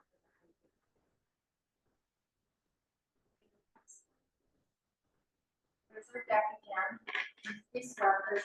I was trying to look for a photograph. I had a really nice, kind of like a 360 view, but I wasn't able to find that. So just, you know, and if it was warm, it would have been kind of fun if I would have loved to take everybody down there to show you, because you gotta see it to really appreciate it. It's beautiful. You want to explain what people say? How they say it doesn't look. Oh, okay, so our campground is off old Highway 93. So, and that's about a quarter mile from the highway lane to the one that we use now. But when you pull up to our campground, you can't really see, you can see our opposite of what you saw. You can see the side of that, and you can see like the open spot in the little camper, and that's all you see when you pull up to our campground. You know, I've had people come there say, you know, is this what we paid for? When you pull up there and there's a big open spot, and they assume that there's where they're gonna camp. It's like, no. You gotta get out of your truck, you know, you gotta haul it down here, but as soon as you go over the crest of that hill, that's when you see what, you know. I mean, they said, it's awesome. It's like, they asked me how we keep it so, I mean, not so many people show up. And it's like it's like a gem. People don't know about it, so we do get a lot of return customers. And you know, like I said, the advertisement is on our social media or word of mouth from the people that come to camp there or people that come to the church. And it's pretty awesome. Every time anybody leaves, they are so, I don't know how to say it, they're excited to come back next year. You know, they said it was very peaceful. And they loved it. They said it was awesome. And the thing is, you know, when I talk to our guests or our visitors, you know, I say, I actually tell them, that's one of the things I tell them, that this is a travel-owned business and this is built by. Oh, yeah, we didn't even talk about that. Well, the road, everything, yeah. 7 driveways, 1 main road. 5 miles. We all did it, 4 pergolas. A micro cabin, we did it all. The only outside help we had was the dump truck drivers that took the sand and the dump truck. The dump truck, the cement trucks that bought the cement. But we did everything, a lot of sweat after, just lots of sweat. Okay, next slide. Here's some of the food. I couldn't find a really good food pick. I promise my food does not look that horrible. I'm not a photographer, so I was trying, I don't even know what that was, but I do make really good food, I promise. So and it was probably something with bison, so we always have a lot of bison or elk, or I'll make a traditional soup that we call STEDC, you know, something to sample. So when we get our busters, that they can sample some of the foods. I have some more pictures if you can push the button. Here's some fried bread. It's gonna have fried bread. Next slide. So here's one of our lines. And you can't see it, but there's a little chalkboard there, and my oldest daughter will do the menu, and we do it all in Kootenai, which is really nice. And she's kind of an artist. It's really cute, so she'll draw a bison with the little cap on its head, and we'll let them know what they're eating, and we'll share it and Kootenai what it is. And there's just so much history. I mean, you can go on bison too, how that's been a source for our people since forever. Next slide. And then here's a better picture. This meal my aunt had cooked. She's an excellent cook. As a matter of fact, I learned how to cook from her. I didn't actually learn how to cook until I was about 26 years old, but there's a lot of art and science to food. And she did a whole pioneer meal and how the pioneers used to eat back in the day. So good. Really. Even the bread. She did some kind of weird steamed bread or something, but some kind of pioneer bread. It's really good. And I think, are we good for time? Because I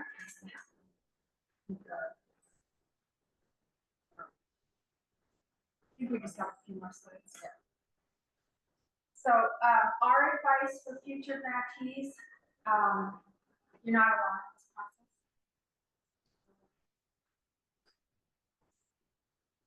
Read the IEF guidelines. So every detail matters, and they want us to succeed. So that's very important. Use your NAVA advisor. I think that's the most valuable resource when asked questions. Again, our NAVA advisor has always been so helpful because, you know, they understand business. They understand the numbers and the reports and how to put everything together way more than I could ever. And so I think it's really important that grantees, potential grantees, or whoever wants to apply, use their NAVA advisor. And I'm very appreciative of them. And then, you know, track your match. just with financials and things like that and reporting, because I know that some of the parents do ask for that information. This is fish cooking, which means thank you in my language. And thank you to IEF and to the NABRA advisors and everybody for working. Really appreciate it. So,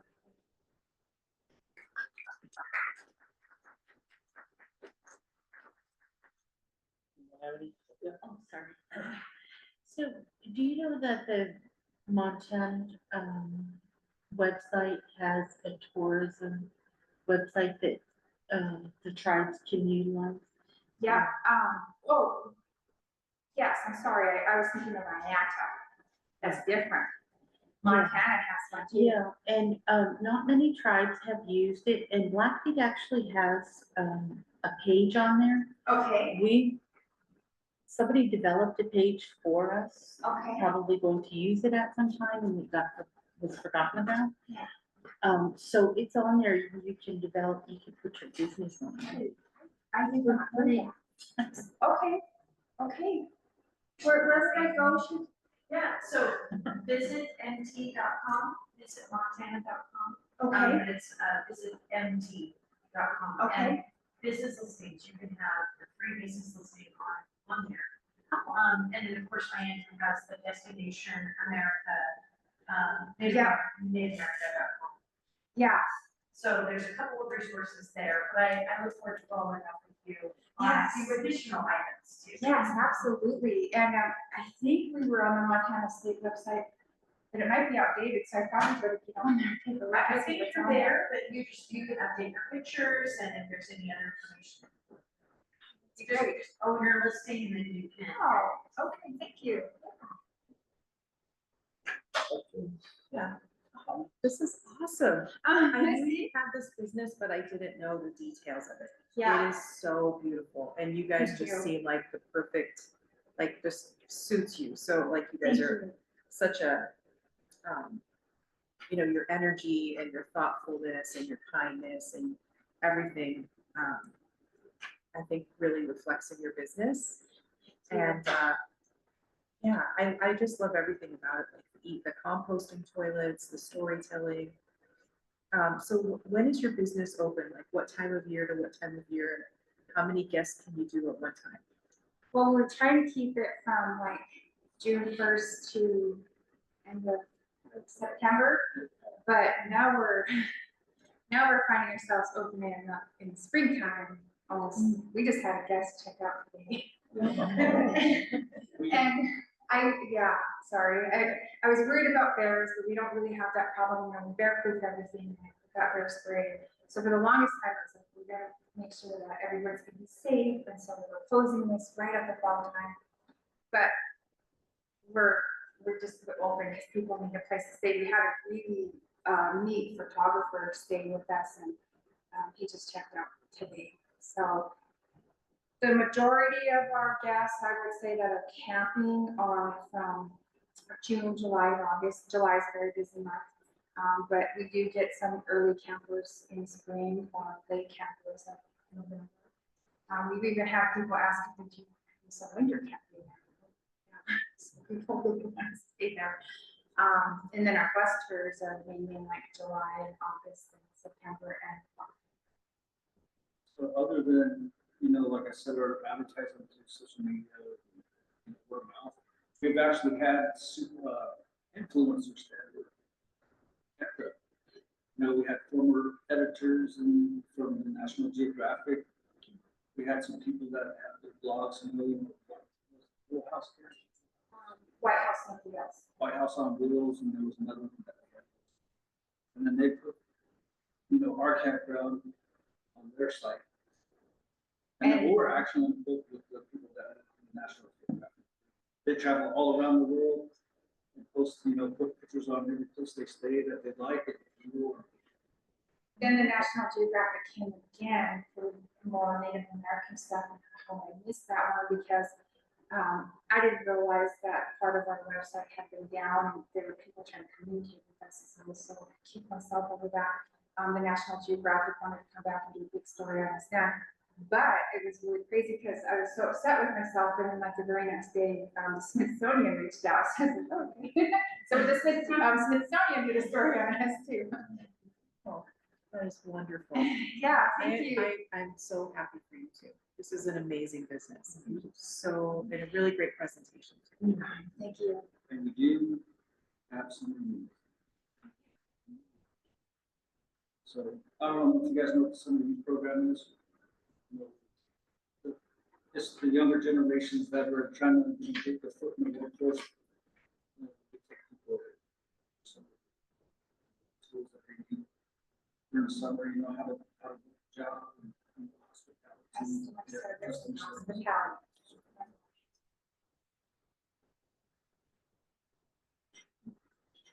Thank you. Is it too late to adopt me? You're like a super family. It's so cool. My question is really quick. Are you on the water? There's like a flathead water kayak trail that you can take on the interior boundary of the lake, and it's on my bucket list. And if you don't know about that, I can send you a link to it. But so there's state park developed camping along the way, and if you take your time, I think it takes 4 to 5 days, or you can like marathon it if you wanted to. But I'm planning on doing it. Come see us. Yeah. We'll give you guys some really good Indian tea and some snacks, and you can rest and just come see us. Yeah, I think if we could get you included on as a stop on that tour. Absolutely, we'd love to host you guys. Yes. Cool. Thank you. Thank you so much. Question. Oh, go ahead. Hi, I'm Yolanda. I was just doing a quick search of you, and it would really be cool if you had like all these amazing pictures on like your Google site or on your Instagram. It's really cool. Thank you. Yeah, thank you. Yeah, thank you for that. We'll do that. Yeah. Thanks. Thank you. Thank Thank you. you. So up next, we have another Indian equity. From Martin, Okay, that. she's online.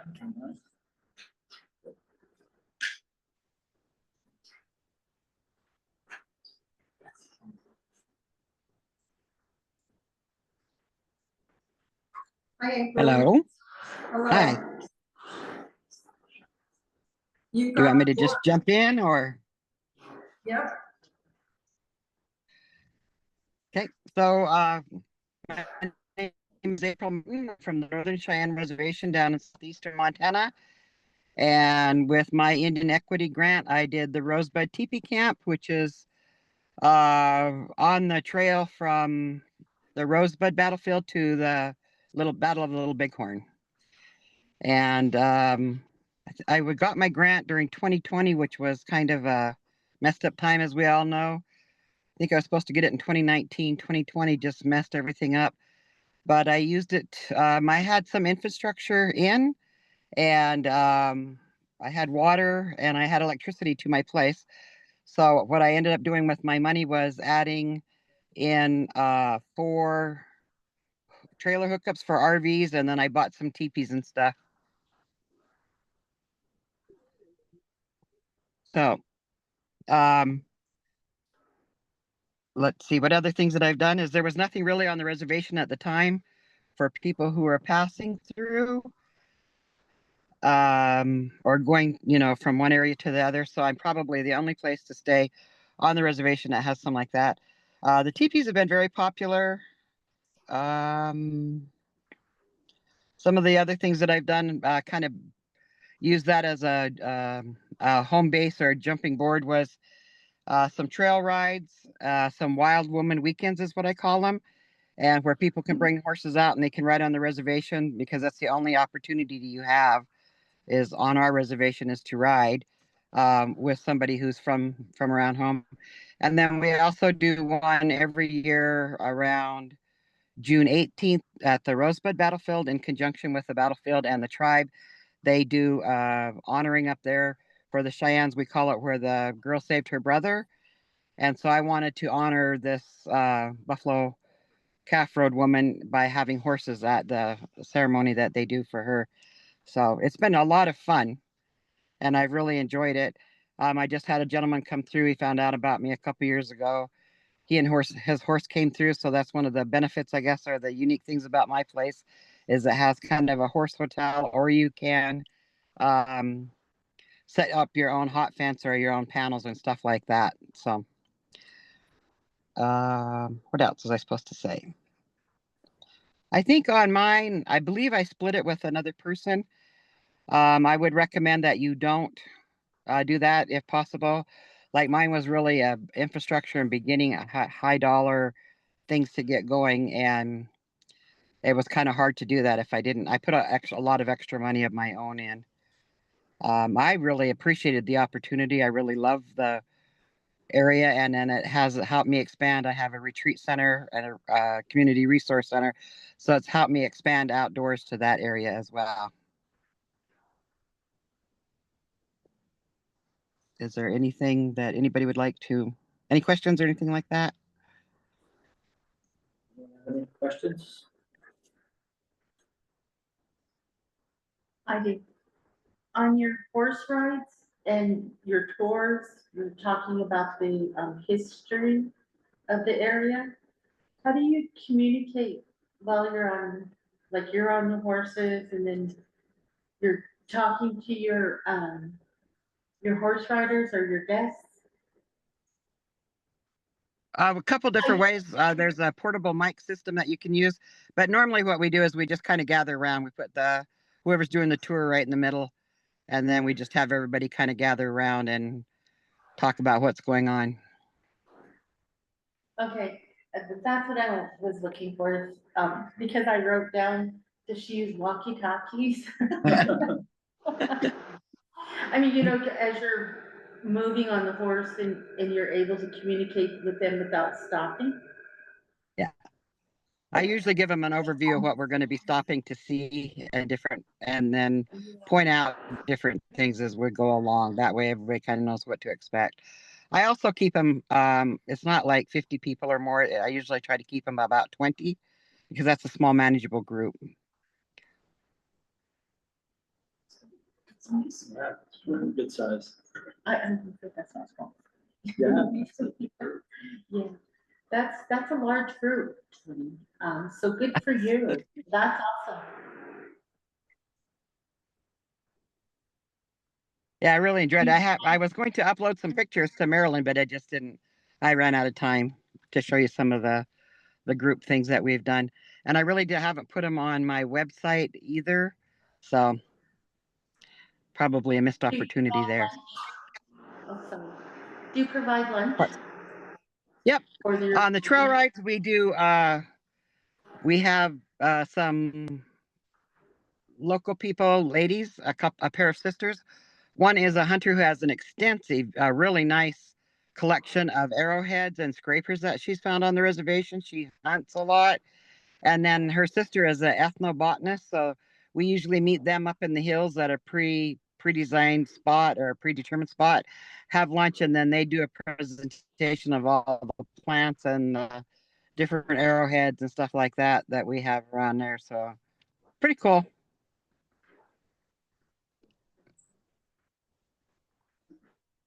I was trying. Hi, I'm Yolanda.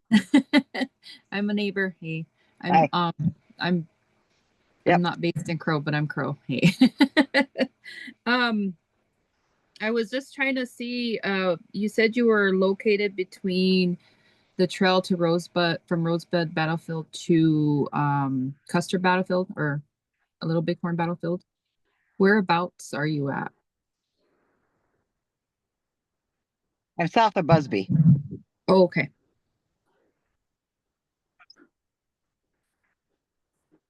It would be really cool if you had a Google map so that when people are like, oh, where are you at? They can just Google it and it'll pop up. Yeah. It's awesome. Thank you. Yep. Well, thank you. Thank you, April. Appreciate it. You bet. Thank you. I appreciate the opportunity. See you later. Bye-bye. All right, up next, we have Kinsey. We have another meeting going on at the same time. Might be this meeting or not. There you are.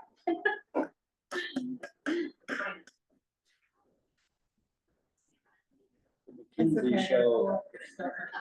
The TJ show. Yeah. Stepping in.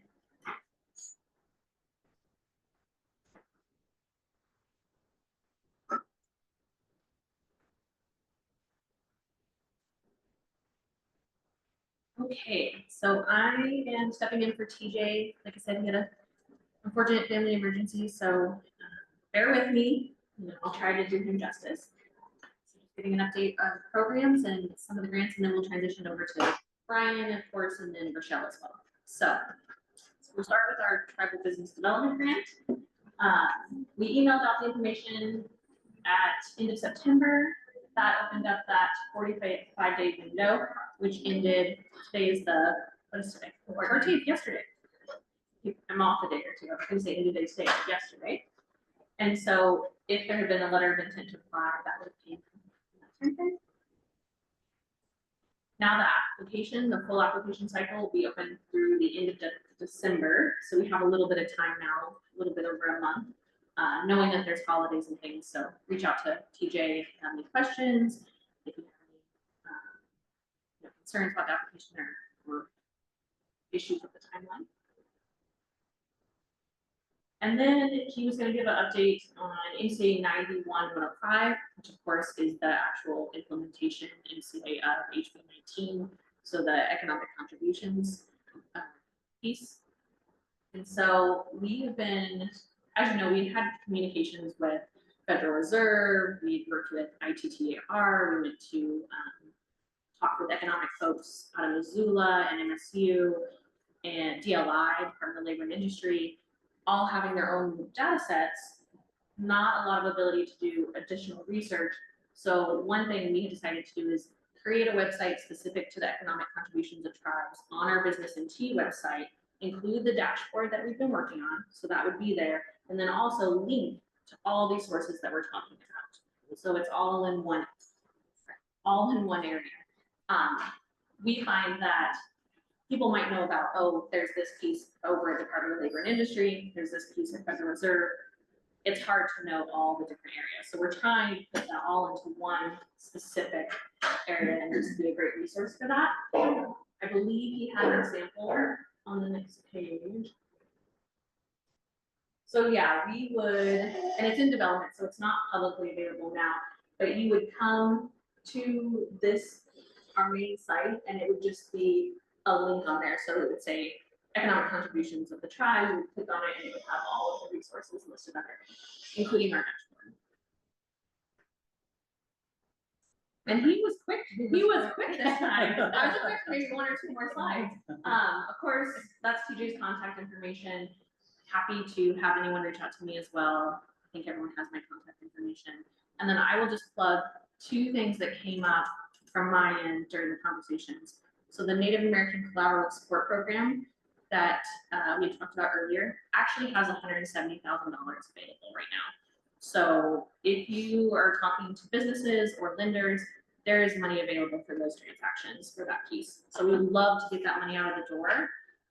Olivia Kettering is the program manager for that particular program. She is reaching out to lenders consistently to try and see if there's transactions we can fit that fund into, but I would love if because we are not having much interest in it actually at the moment. We haven't done a new one in about 2 to 3 months, so really would like to get that going. The other piece that's open right now, if you have businesses or even the tribe that has an economic development planning need, so you need a feasibility study, you need a preliminary architecture report, you need an engineering report to develop infrastructure for an economic development need. We have a planning grant open right now, just a general one. It will be open until December 7th.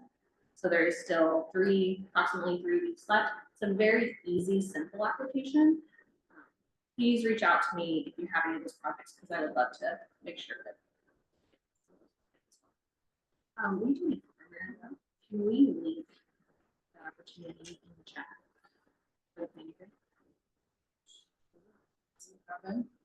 I can get it to him in just a second. I'll choose it to you. Okay. But any questions about TJ's piece of it, planning grant, or next? I do. I have a question. Yeah. How or what is the limit on the planning grant? What is the maximum? 50,000. 50K. And it is a 1 to 5 match, so you would need, $1 for every 5 in state funding. Okay, cool. Thank you. I have a comment, and that is, I appreciate so much under your leadership that pesky House Bill 19 stuff is finally starting to see the light of day. That has been a conversation, and at some moments heated ones, with the caucus since 2021. We've been there. And so I'm just I could not tell you how delighted I am that progress is being made, and that's gonna make the caucus so happy.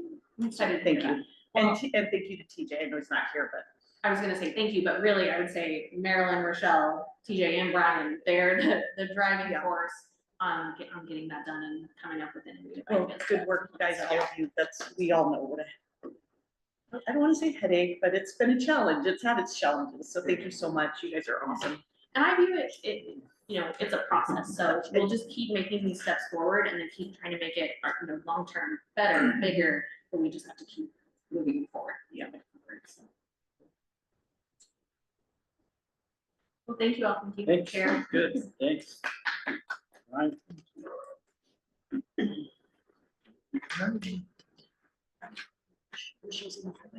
Oh, yeah. Shows. Oh.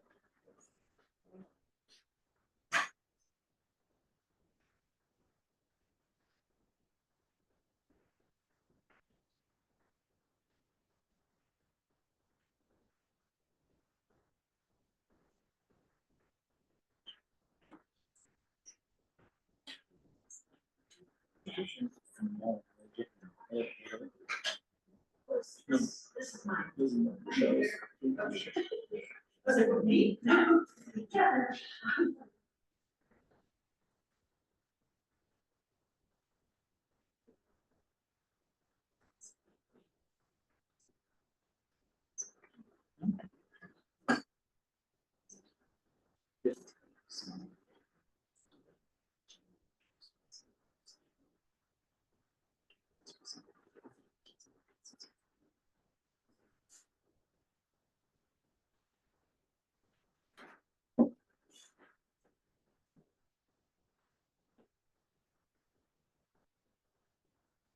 All right. Well, good to be here, everybody. For those of you who don't know me, my name is Brian Singer. I'm from originally from Lodge Grass, Montana, currently in Hardin. Born and raised Crow Reservation. I'm the entrepreneur development specialist and for OIST, Department of Commerce, and I manage the Indian Equity Fund, and I manage the Native American Business Advisors.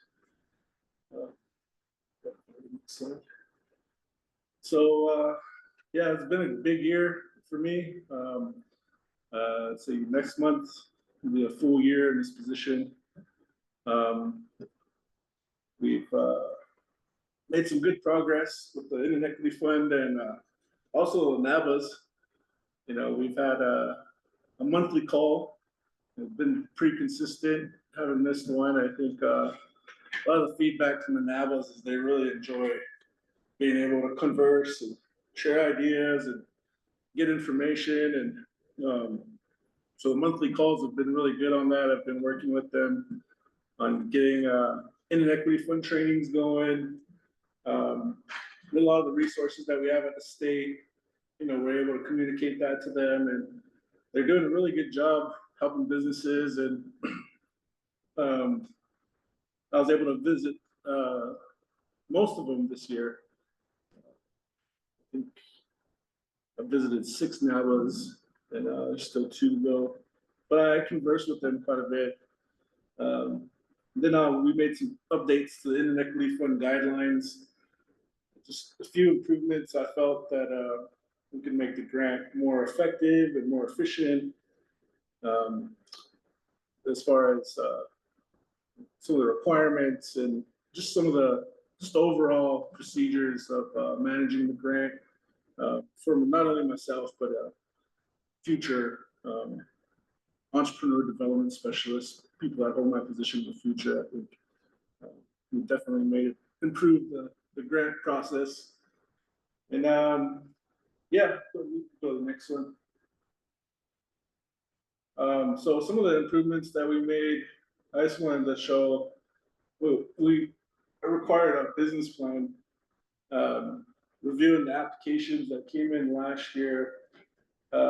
We had 125 that came in last year, and maybe half of them had business plans. And it really kind of hurt the businesses that didn't have a business plan. We didn't know what it was their business was trying to do. We didn't know their story. There really wasn't a presentation. And the businesses that did provide a business plan, it was really good to see into their business. What is their main idea? What was their goals? What's their mission? What are some of the challenges that they face? And what are some of the needs that they're fulfilling within the community? And so I decided to make it a requirement. And looking at the applications that came in this past year, or just recently, we have a lot of great applications that came in. The business plan provides that. It's the presentation to us, it's the presentation to the state, to our review committees, and it ended up working really well. I think it improved the overall applications that came in. And then also, this was the form that was provided. This is just the first page over here. So there's actually just 3 pages long. And you have the Internet Equity Fund grant on one column, then your cash match, and then loan match and in-kind match. And so it was kind of a little confusing, I think, for a lot of the applicants, because this was actually a real example. A lot of the businesses were filling it out differently. I don't think there was one that was identical. It was kind of a little hard to interpret the information, trying to figure out how they're matching and trying to figure out what they're going to use the grant for. And it was a little difficult process last year, with last year's cycle. If you go to the next slide. So what I did was I just broke it up into 2 forms. And so this one is the source of funds form. And so now they're going to show us exactly how they're going to match the grant dollar for dollar. So they could change it. If it's cash, you put the cash in the description. But if it's in kind, which most of them are in kind match, we want a detailed description of that asset. And if it's a vehicle, let us know the mileage and the estimated value of the vehicle, and then providing supporting documentation. And so this was another requirement that I added to the guidelines, was basically a proof of ownership of the vehicle or the asset, the equipment. So they're required to provide either like a vehicle registration or maybe a copy of the title or something showing that that business owns the vehicle or the business owner owns the vehicle. And then also an updated photo. I had a lot of applications that came in, and they were, they went to Google and typed in the vehicle and images, and then they screenshotted that, and being Crow, I was able to verify the ones in Crow, and yeah. I know that truck's in your yard, it's been there for years, And we had a little issue with a lot of verifying the match. you know, because some of them, they didn't own the vehicle, you know, somebody else that they're affiliated with owned the vehicle, and so see, it needs to be owned by either the business owner or the business. And so we laid that out, we made that pretty clear in the Indian Equity Fund trainings. And so a lot of the applications that just came in, oh yeah, the application for this year's cycle closed October 31st. We had 118 applications, and you know, I went through all of them, and they're really good. They didn't have an issue providing this information for us, right? So last cycle, I mean, it took me and the Navas about a month to go and verify all of these matches from the awardees. So by providing this, we basically, you know, eliminated like 2 to 3 weeks of reviewing, you know, going out and verifying that they own that vehicle. So now we have that. Now they provided that information, and then the next form is the use of funds form. Next slide. So this is basically how they're gonna lay out and itemize exactly what it is they intend on purchasing. And because one of the issues I seen was they're really given this open-ended amount. They're saying, you know, I need a generator for $5,000. And then when they get their grant, they go out and they go to Harbor Freight and buy one for $800, you know? And so I realized that if they give this generalized amount, they might not need that whole, you know, amount. You know, if we could figure out, they could provide an invoice, provide a quote, or maybe even a screenshot if they're buying it online and they're doing the research, you know, let's see the exact price. And so what this does is allows them to itemize each piece of equipment that they intend on buying with the Indian Equity Fund grant. And so we have the item, where the source, the vendor, the exact cost, and then how this purchase will specifically benefit the business. And a lot of them are really good at adding this into their business plan as well, and itemizing every piece of equipment and how it's going to be utilized to benefit the business, whether they're starting or they're expanding. So yeah, I want the exact cost, you know? If you get a quote, if you get a invoice showing that amount, I think this would be pretty good, because I noticed a lot of them will ask for the full 14,000. And when I'm able to look at this and compare it to their description, they're showing that they really need this one piece of equipment, and then they're sort of filling in the blank to get the rest of the 14,000. And so this way, I think we can really pinpoint what it is they need to expand, and then award them that amount. And now we have extra left over for other businesses. So we have 320,000 with the Indian Equity Fund grant, and we have 8 nations. So that leaves 40,000 per tribal nation. And looking at previous Indian Equity Fund cycles, it seems to be a pattern of, you know, 2 $14,000 grants and a $12,000 grant for every reservation. So it's 3 per reservation. So average 24 grants or 24 businesses that receive the award. Well, with this, I think if we get the exact amount that they need, have them go out and purchase that, we reimburse them. I think now we can spread that 40,000 out to more businesses. I mean, I really think we can probably even double it, you know, 14,000 for some businesses, it's not enough. And so I get that, but there's some businesses where, man, 5,000 will do a lot for their business. It would really benefit them a lot. So that's what I'm kind of looking at, just a more efficient way to disperse the funds and really having to have the same effect as the full 14,000.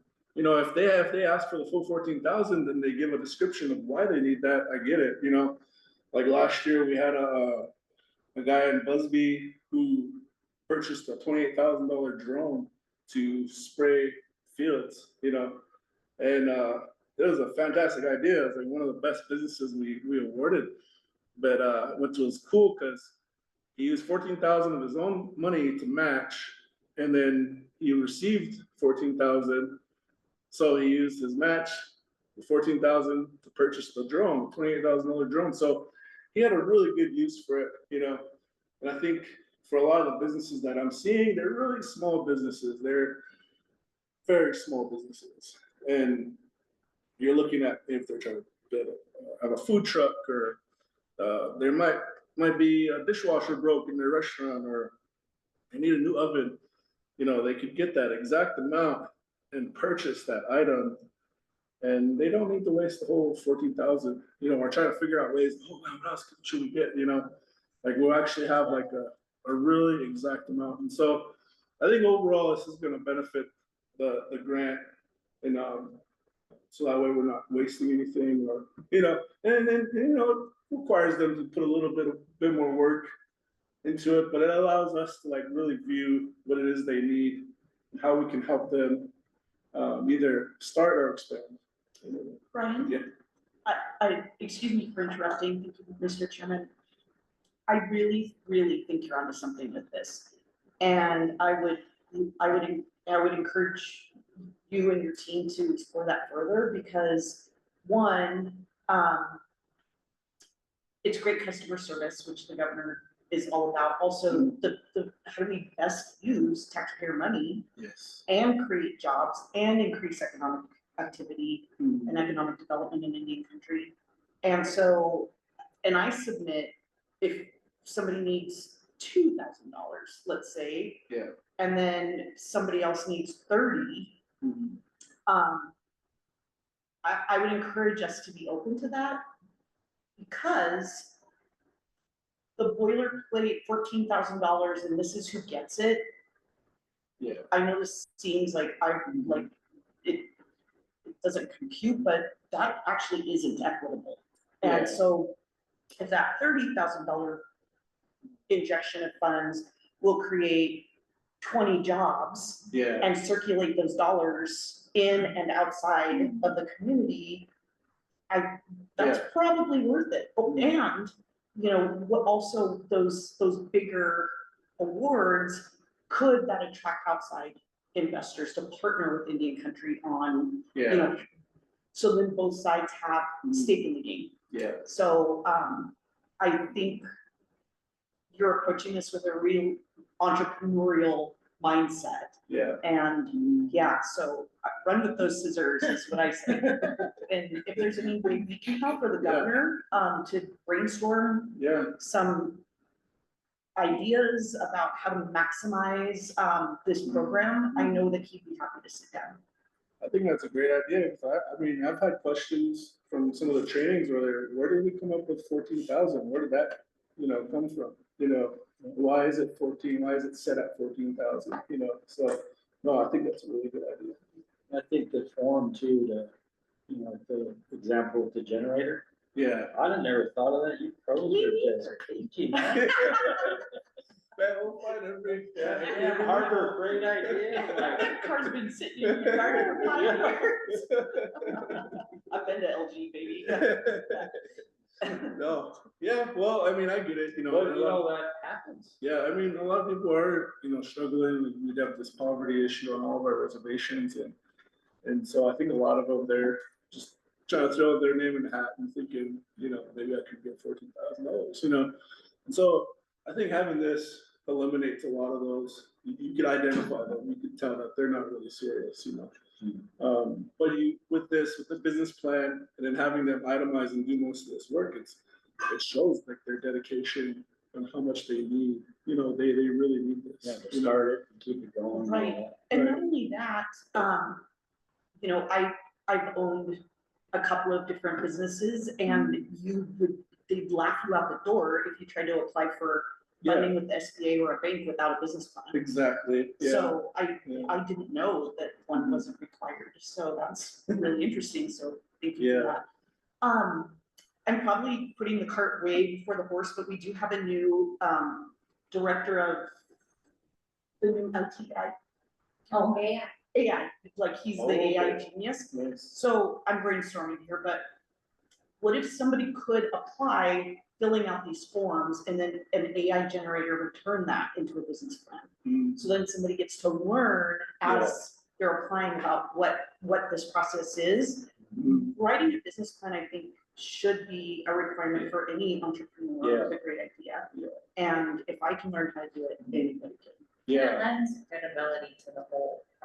Yeah. Yeah. No, I think that's a really good idea. One of the programs that Blackfeet, NACDC, and it's the Small Business Development Center in Great Falls. Rich Gannon, he does a really good training on this business plan program called Live Plan, and they integrated AI into the program. And so I sat through the training, and it's fantastic. You know, the information that you provided, and it'll create the business plan for them. Which, I mean, of course, they want them to put effort into it, because you can tell if it's AI generated, like AI did everything. But there's some of them that, you know, we want to have some soul to it. You know, we want to know really what it is your business is about. And so the Life Plan is a fantastic tool. I think it's about $2,000 a year, but they're able to use the funding that they received from the NABA grant to pay for that. And so we have Bear Paw, they're utilizing it. Great Northern Development, they're utilizing it. I spoke with Plain Doors and Crow, and they're working on ordering it. And so yeah, I think there are resources out there that where they're able to use AI effectively. You know, I go through that in all the trainings as well. You know, it's like, I don't mind if you guys use it, but don't just copy and paste it. Don't just turn that in. Yeah, ChatGPT, you know, and you can tell you didn't put any effort into it, because it just sounds like a robot wrote it, you know. But I was pretty impressed with a lot of the business plans that did come in.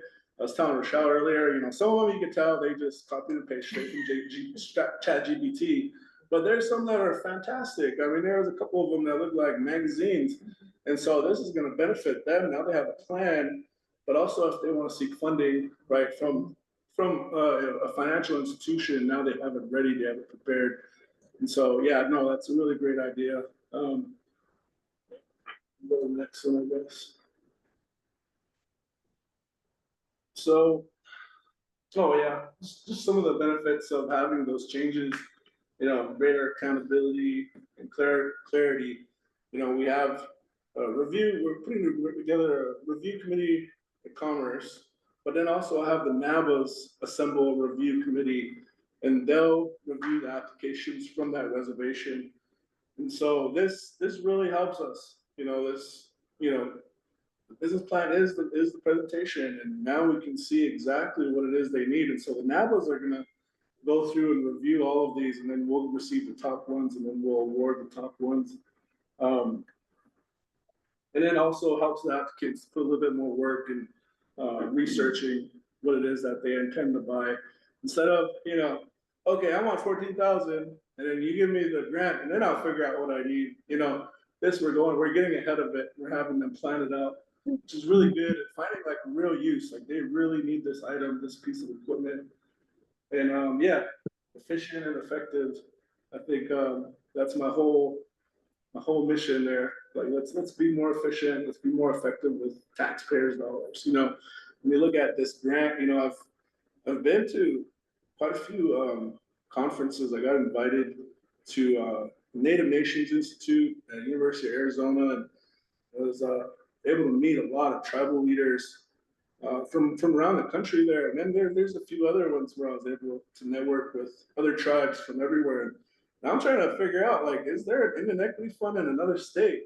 You know, and I've yet to find one. You know, I mean, Arizona, Idaho, Washington, South Dakota, North Dakota. And so when I tell people from other tribes about this grant, they're just amazed. Like, wow, this is a great idea. And so a lot of them are planning on approaching their state legislators to say, hey, look at what Montana is doing. And so this is something I feel like, you know, we are sort of setting the stage, I feel, for other states to kind of say, hey, let's maybe set aside some dollars and provide this for small businesses, because The businesses on the reservation are crucial for the Montana economy. You know, if you have a business on a reservation, they still got to go to Billings, they still got to go to Missoula or Bozeman to buy their supplies, you know. And then, you know, they're overall, we work together, and it's really good for everybody, I think. Really, so the NABA application, this was pretty surprising. I had 22 NABA applications, and that got competitive. We made a few changes. We have 3 new NABAs. For the Fort Belknap Indian community, we have Opportunity Link, which is Barb Stiffarm. She's the executive director there. Barb has been fantastic. I attended 2 of her Indian Equity Fund trainings. She did a Rocky Boy, and she did one in Fort Belknap. And she's been doing Indian Equity Fund training. She's been helping people with applications for years, and she does it for free, you know. And so she was really adamant. She had a great application. So we now awarded her with the NABA grant, and then also NADC, Tally Mateo. She spoke earlier with Maida, and so she's taken over the Northern Cheyenne NABA, and she's spending more time there on the reservation, but then she's also helping with applications. I mean, there's a ton of Native Cheyenne businesses in Billings, but then she's also able, NADC has the capacity to go to the reservation and help in Billings. And it's been one of the biggest turnarounds. Last year, Northern Cheyenne had the least amount of applicants, Indian Equity Fund applications. And this year, completely flipped to where now they have the most applications. And they're good applications too, like they're strong businesses, which is, to me, I mean, I know a lot of Cheyenne people, and there's a lot of go-getters, there's a lot of entrepreneurs, and so, yeah, it's a pretty tough pool. And then Great Northern Development Corporation, unfortunately, Mark Sansabar had passed away a few weeks ago. He was a NABA there for quite a long time. He did a lot of great work on Fort Peck Reservation. I got to spend a couple days with him in Poplar. We had a Indian Equity Fund training at the tribal headquarters, and he gave me a tour around Poplar and spoke with several businesses that received the Indian Equity Fund application. And so it was really sad to see. He was actually planning to retire in December. So he was training his replacement, which is Ashley Trottier. And so Ashley was really great too. So she's been with him this whole year, and she's been assisting with the trainings and the applications, and she's done a great job thus far. So I think altogether these 3 are a huge addition to the team. Just a great team of NABAs.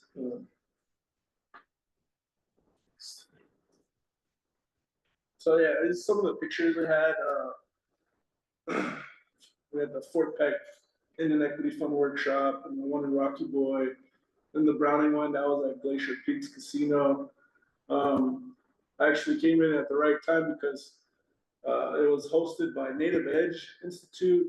They run the RES conference in Las Vegas, and so they're hosting a small business training at the casino, and so they invited me to speak on the equity fund, and so that was a really good turnout. This is probably the best part of the job. I mean, easily the best. I had the most fun with this. This is where I felt like my work has really come alive, I guess. You know, I'm seeing everything from the application side, and now going out there and working with the people. It was really good. It was really good to meet a lot of people that have interest in starting a business, people that already own a business and they're trying to expand, they're trying to grow, you know, hearing their issues, some of the roadblocks they're having, and being able to point them in the right direction. And man, it was fantastic. I loved every minute of it. We have another slide here. And so this two on the left are for down that the credit department. And then the Browning College, Blackfeet, and then what's it called again? Blackfeet Community College. Community College, okay, yeah. And so that was it was a great turnout. We're able to help people in real time on their application in the computer lab. So they're able to build their business plan in the morning, and then in the afternoon, we help them with their applications. And so, man, it was fantastic. Every one of them, I was able to have them all, introduce themselves and give me a pitch of their business. And so it was native Shark Tank, kind of telling them, you guys are, this is it. This is your chance, a lot of them enjoyed it, especially the Navas that were hosting. They were really they're really happy that I showed up, and the people, I guess, really enjoyed it.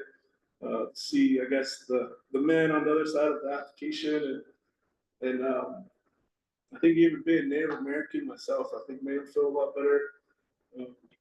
Get a little teasing matches, and it was good. It was really good, really fun time. And so I was able to kind of hear their heart and sort of give them a little bit of an interview. And so now I see a lot of those applications coming in. I got a better understanding of these businesses, and seeing the need on every reservation is different too. I was really impressed with, how popular it was. Browning, it was my first time being there and noticing that every reservation has their different needs. And so seeing these businesses come in, I know like this business is crucial for this community, and so I think overall, I'm really excited about this year's group. I wish we had more funding, but we're definitely going to find the best and the ones who provide the most impact on the reservations. And so, yeah, that's it. If you have any questions, or you contact me, my email, my phone number. We provide these one-pagers with all the grants on our that we provide, all the resources that we have at OICE, and we have my number at the bottom. And so I've been getting calls all year. It's just constant calls, people calling me, and so that's been really good. I'm able to direct them in the right direction. I keep telling all of them, that you might not get the Indian Equity Fund. It's competitive. There's a lot of people that apply for it, so it's not an automatic award. I had to deny 100 applications last year. And so I sent out the emails to all 100, and man, there were so many of them were so upset. They were, griping and saying things, and I'm like, man, it seemed as if they were expecting submitting an application, they were going to receive a check, So there was some things where we had to kind of be upfront with them in the trainings, and so that was really good, letting them know that, hey, you're not going to receive a check. You have to go out and make the purchase first, and then we reimburse you. And so that was a concept that was a little difficult to get across, but we did. And so I was able to work with the NABAs, and a lot of them themselves are CDFIs already, so those ones were easy. But some of the other ones were a little bit more difficult. I had to work with some banks, but where they're going to provide microloans to the awardees. So if you're awarded 14,000, there's certain banks in that area that will provide, if they don't have the means to make the purchase themselves, then they can go to this bank or go to the CDFI. They'll provide a microloan in that amount. They go make their purchase. They get reimbursed. They pay off the loan. Their credit improves. Everything improves. I mean, it's a win-win scenario for them. So yeah, we're able to kind of work out a lot of the roadblocks that a lot of them were having, and they've been pretty good. Even like Valley Banks here on the Flathead Res, there was one individual, his credit wasn't very good. We're able to work with Valley Banks, and they were able to give him the loan, and he made all his purchases, and it just worked out. And now that guy's in a better place than he was before. So, but yeah, any questions? Good job. They come a long way in a year. yeah. No, it's good, man. It was really good. I was able to spend. I got invited to a couple conferences, and that Native Nations Institute was good, and learning more about the Harvard Project and Indigenous governance, and also I was at the Hoover Institution at Stanford, and it's the same thing. It's all about creating a private sector economy. That's really, I think, the key to a lot of the issues that we have on reservations. We have to improve the economy. So many people are thinking, oh man, the tribe should do this, tribe should do that. And it's like, no, you should do it. You should create that, that grocery store, or this oil change station, or whatever it is the community needs. Like we have to have more of an entrepreneurial spirit, and so that's sort of like a lot of what I'm hearing is the private sector economy has to grow, and this grant and then the funding that we provide, it's directly at fulfilling that challenge. So yeah, that's it. So you guys have a good day. Brian, and I have Oh, a yeah. quick comment. I know why it's 7,000.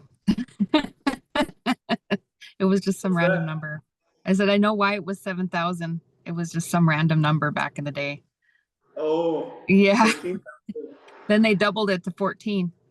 Oh, really? Yeah. So there's a lot of history there I can go into, but I gotta go. So we'll catch up. Okay, sounds good. All right, thank you guys. Thank you. Last but not least. I was just gonna add one more thing on what Brian had just shared, as well as what he was describing about refining the program for the applicants and to increase the quality of the application, set the expectations at the front end, so everyone that's applying understands how the program is administered. But then also with his meetings and developing the relationships with our NAVAs, we're also making sure that we have integrity on our side of the application, because there's been a perception that there's been favoritism or bias, or every time I apply, I never get awarded. And so there'll not only be 2 to 4 individuals on the NAVA side of the review for the Indian Equity Fund, but then there's always at least 4 or 5 of us on our end that are doing the review. And anyone that got a lot of extra time or assistance on the part of a staff member of commerce or a NAVA, or if we have a relationship in any way with that person, we recuse ourselves from that review to ensure that we maintain a fair and impartial evaluation of every submission. So the integrity goes all the way around. Good. Yeah. So I'm Michelle Brown, the Tribal Tourism Officer at the Department of Commerce. I've got a brief update for you. I hope to have a more robust program for you on the next agenda, the February meeting, where the marketing team will be providing a lot of information about what they've been doing this last year with the new Montana brand, and a lot of efforts in their own tribal tourism content track that they have been promoting over this last year. So that will be up and coming.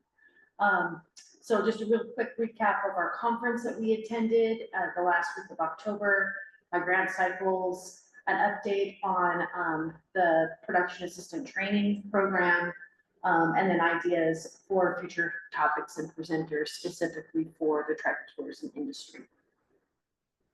So IANTA had a rebranding, and they have a new name for their organization, and it's the American Indigenous Tourism Alliance, Association. And so they've got a fresh website, and they also updated their travel platform. So as Commissioner Butterfly was mentioning to one of our previous presenters about ways to promote your business and where you can, what are kind of like free resources for business promotion in this industry. Not only do we have that at Visit MT for business listings, but the Destination Native America is also another free national platform for businesses, organizations that are operating in tourism to try to capture customers and maybe the networking or investment opportunities. And yeah, so just wanted to give you a quick little update of that. And so we had 14 folks from Montana that went down to Mississippi to attend this conference. And we had a very strong presence there. We had fantastic opportunities to bond and network and build relationships and plan initiatives and do a lot of brainstorming and get inspiration from the content offered at the conference, that we came back with some renewed momentum. We also had an opportunity to kind of see how we're doing in comparison to our peers in this industry, and got a lot of affirmation we're on the right track. And like Brian mentioned, many of those from other states they're just in awe that the kind of programs that we are administering and the efforts that we're doing as a combination between our tribal nations, the citizens, and state initiatives are working in concert to build this hospitality and recreation industry. So that just was very affirming for us. Just a quick little recap on our grants. So we have the tribal tourism grant, which is for the tribal governments, and we have the tribal tourism small business grant. This is year 2 of this new program. They're open now, and they close November 30th at midnight. On the ServiceNow platform, it shows it closes December 1st, but that means at 12 a.m. in the morning on December 1st. And so we're always trying to emphasize to people, that's just an unfortunate hiccup with ServiceNow. There isn't a way that we can put a timestamp on it. And so some people who do wait to the very last minute to apply, they will often miss it because they think they still have that December 1st day to apply, and it's already closed by that point. Just like with the improvements that Brian has made in Indian Equity Fund, we learned from this last cycle. I've been, a student of Indian Equity Fund, and so they are required to have a business plan, and they are required to fill out the use of funds forms and to complete their application. And in fact, all of the fields on my online application are mandatory. So you can't even hit submit if you haven't put something in every field. So we've also made it very clear that they could complete the fields, but if they don't upload their business plan, or they don't upload their budget, or the required documentation, then they won't even get reviewed. So they're not considered complete, and they won't be able to move forward to be graded and scored. And we're just trying to be really efficient with our time and the time of those applicants that have put all that effort in, that are waiting for the decision whether or not they've been awarded. And also just continuing to encourage the sophistication of our applicants so that they understand, how to be a successful business and set them up for success. So then the production assistant training scholarship program, I am concerned that we may have to cancel this contract. We've got about 30% of the awards out and people trained, but the remaining 70% have not been trained. And what we were promised from our subcontractor that was contracted through Accelerate NT to provide this training was that they were going to make the effort to go to every one of our nations to do this training. And they went to 2 of the 8 nations. And then they had trainings in Missoula and Billings. We only 4 trainings in almost 3 years. And it was not acceptable. So it's kind of on life support, but really, I think that if anything, we may need just to consider that we had some success, even though we didn't have the amount of success we wanted.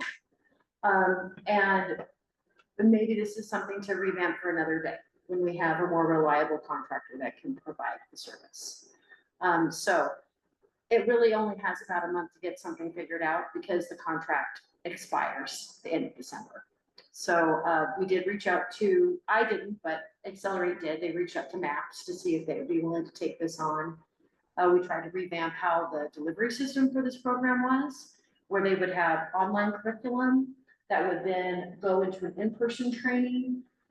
But again, we have not been able to secure a subcontractor that is willing to do it at the current rate that they were able to pay them. So we may just work with those that did complete the program and make sure that they are getting those call to work opportunities, and see if there is much life that might result in a renewal of this program.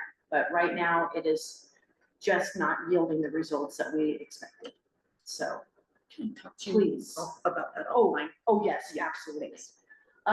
Yeah, so then the next thing, I think we want to go a couple more slides. So some discussions. So one discussion is very much like Water People's Tours showed us earlier today as an Indian Equity Fund recipient. What they're doing is essentially this business of Under Canvas. Under Canvas has started the last few years, and they seem to have these kind of satellite businesses that set up. There's 2 right now in Montana. But I wondered if maybe we should consider having a representative from that company come, or if I even mentioned this to the Water People Tours company, that model, maybe they're the leaders of that model, and there may be some tribal nations that would be interested in replicating that as a tribal accommodations asset business model. And it would be a really great way for developing the folks that want to get into the hospitality industry and learning the customer service. You've got culinary, you've got some turnover, you've got booking and maintenance. So that's one thing that I thought maybe this next year you might want to hear more of what are these possible either business relationships from an outside vendor, like what Commissioner Poole was mentioning, or maybe one of our existing tribally owned businesses that is looking for an opportunity to expand and to bring that model across the rest of our tribal nations. Then any changes that you think we should maybe make to the tribal tourism grant? Tribal tourism grant right now is averaged about $120,000 a year, which goes out as $50,000 award maximum. So at most, I can award 3 awards, 2 at full amount, 1 partial. Would it be better for it to be just a maximum award of 120,000? Should it be smaller awards for smaller projects, or keep it the way it is? Mr. Chair, I would encourage you to look at structuring it similar to what Brian's working on with the Indian Equity. Like what you'd mentioned earlier. Yeah, so maybe the award can shift. Maybe they need $1,000 to, erect a sign somewhere, and maybe another tribe needs, 30 to build their arbor. Yeah. Or somebody comes in with like a super great hot idea that benefits all Montanans. Shouldn't that deserve 80K? I mean, maybe. Yes, I think the whole 120, I'm not sure. That's stretching it a little, because I feel like it might be a little bit restrictive for the smaller ones, but I think just, yeah, exactly, being flexible and looking at the, individualizing the award to the application. Yeah. And Commissioner, you also see some value in that too. Well, I just have to see what, what if somebody came in with this just awesome idea, but it was over that threshold, but it would create more jobs and opportunities. I think you have to weigh them. Yes. Yeah. I feel like the argument can be made that our tribal nations are as unique and distinct to each other as they are to our outside communities. Mm-hmm. And so a cookie cutter approach, our approach should match that. Yeah. Versus, here's the max and all the things. Yeah. I also feel like it would maybe flesh out, it would separate wheat from chaff, quite frankly. Especially when you get to really look with a precision eye at what folks are applying for, and it would be departmental consistency if your grant looked like the Indian. Yep, that, and also like the tribal, the tribal business development grant, which has that same level of flexibility with funding.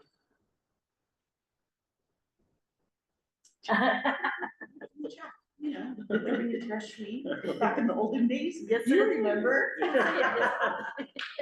Oh, that's a lot of your saying, Commissioner Poole, today, running with scissors. Yeah, I know. That's good stuff, yeah.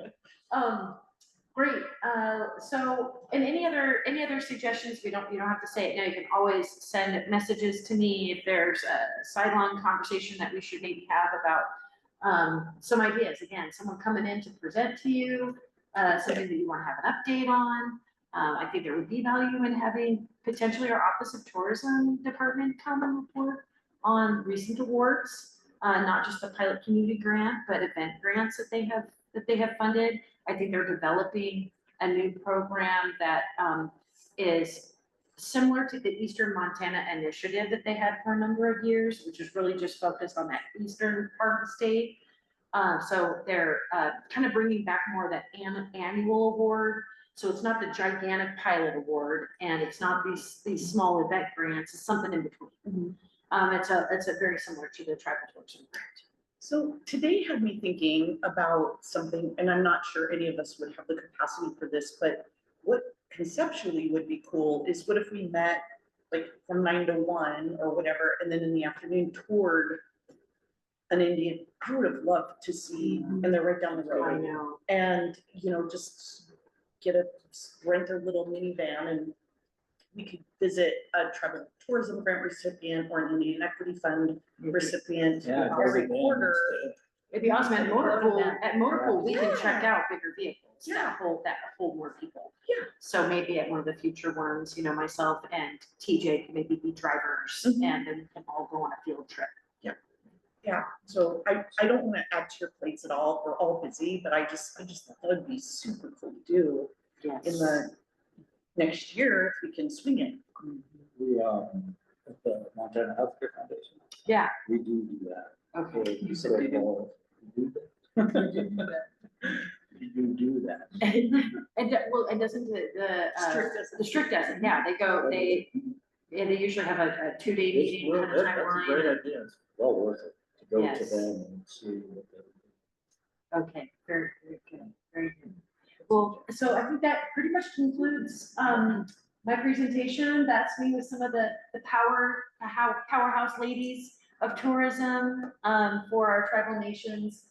And just keep a couple things on your radar. A year from now, in October, will be the next, we're calling it ITA now, rather than ITA conference. It'll be at the Tulalip Casino in Washington. And we really hope that at that next conference, we'll have maybe even some of our tribal citizens as presenters or breakout session folks, because I think that we have so many great stuff to share. Then I know we had tried to go to the Quebec conference that happened with the International Indigenous Tourism Conference. That conference is taking place in February, the end of February of 26. So at this point, I don't have additional funding to support people's attendance, but I will double check with our accounting department, just make sure I'm not missing somebody that came in, like blew in through the door or something. But at this point, we're looking to go, some of us from Commerce are looking to go to that conference. And then there's always ResCon, which is happening, and that's, I believe, in mid-March. And so there's a couple of other opportunities for networking and for us to get some relationships with what's going on, what are the trends happening across Indian country in 2026. So. I just had one question. When do your applications open for the Made in Montana in March? That's in Helena. Yes, so the Made in Montana trade show is a curated trade show that opened October 1st, I believe. And I think it may have already closed. But for our pavilion, we don't have to follow that. The ones that are hosted by us, we basically reach out and curate who wants to be in the pavilion. So we can host up to 4 exhibitors, and we cover their booth fee and we reimburse them for their per diem meals and mileage. We cover their hotel accommodations. And we try to have a variety of vendors. So this year, I think we have 2 already selected that were from my Tribal Tourism Small Business Grant of this last year. One of them is Assiniboine Books. And there's one other that is, I don't want to announce it until I have an actual confirmation, but like I wouldn't want to have four booksellers, right? We would want to have a variety of people doing different things. So if you have someone that you think would be a great exhibitor, the qualifier is they have to be able to entertain wholesale orders. That's the trick for the Made in Montana trade show. It's essentially a wholesale trade show followed by a second day that's a public day. And so people that exhibit there have the ability to get future orders and then public sales the next day to help make it worth their investment to be there. Yeah, thank you. Good. Okay. You're Did the motion? 5 minutes, 6 minutes early. Second. Sure. Nice. Another one for the book.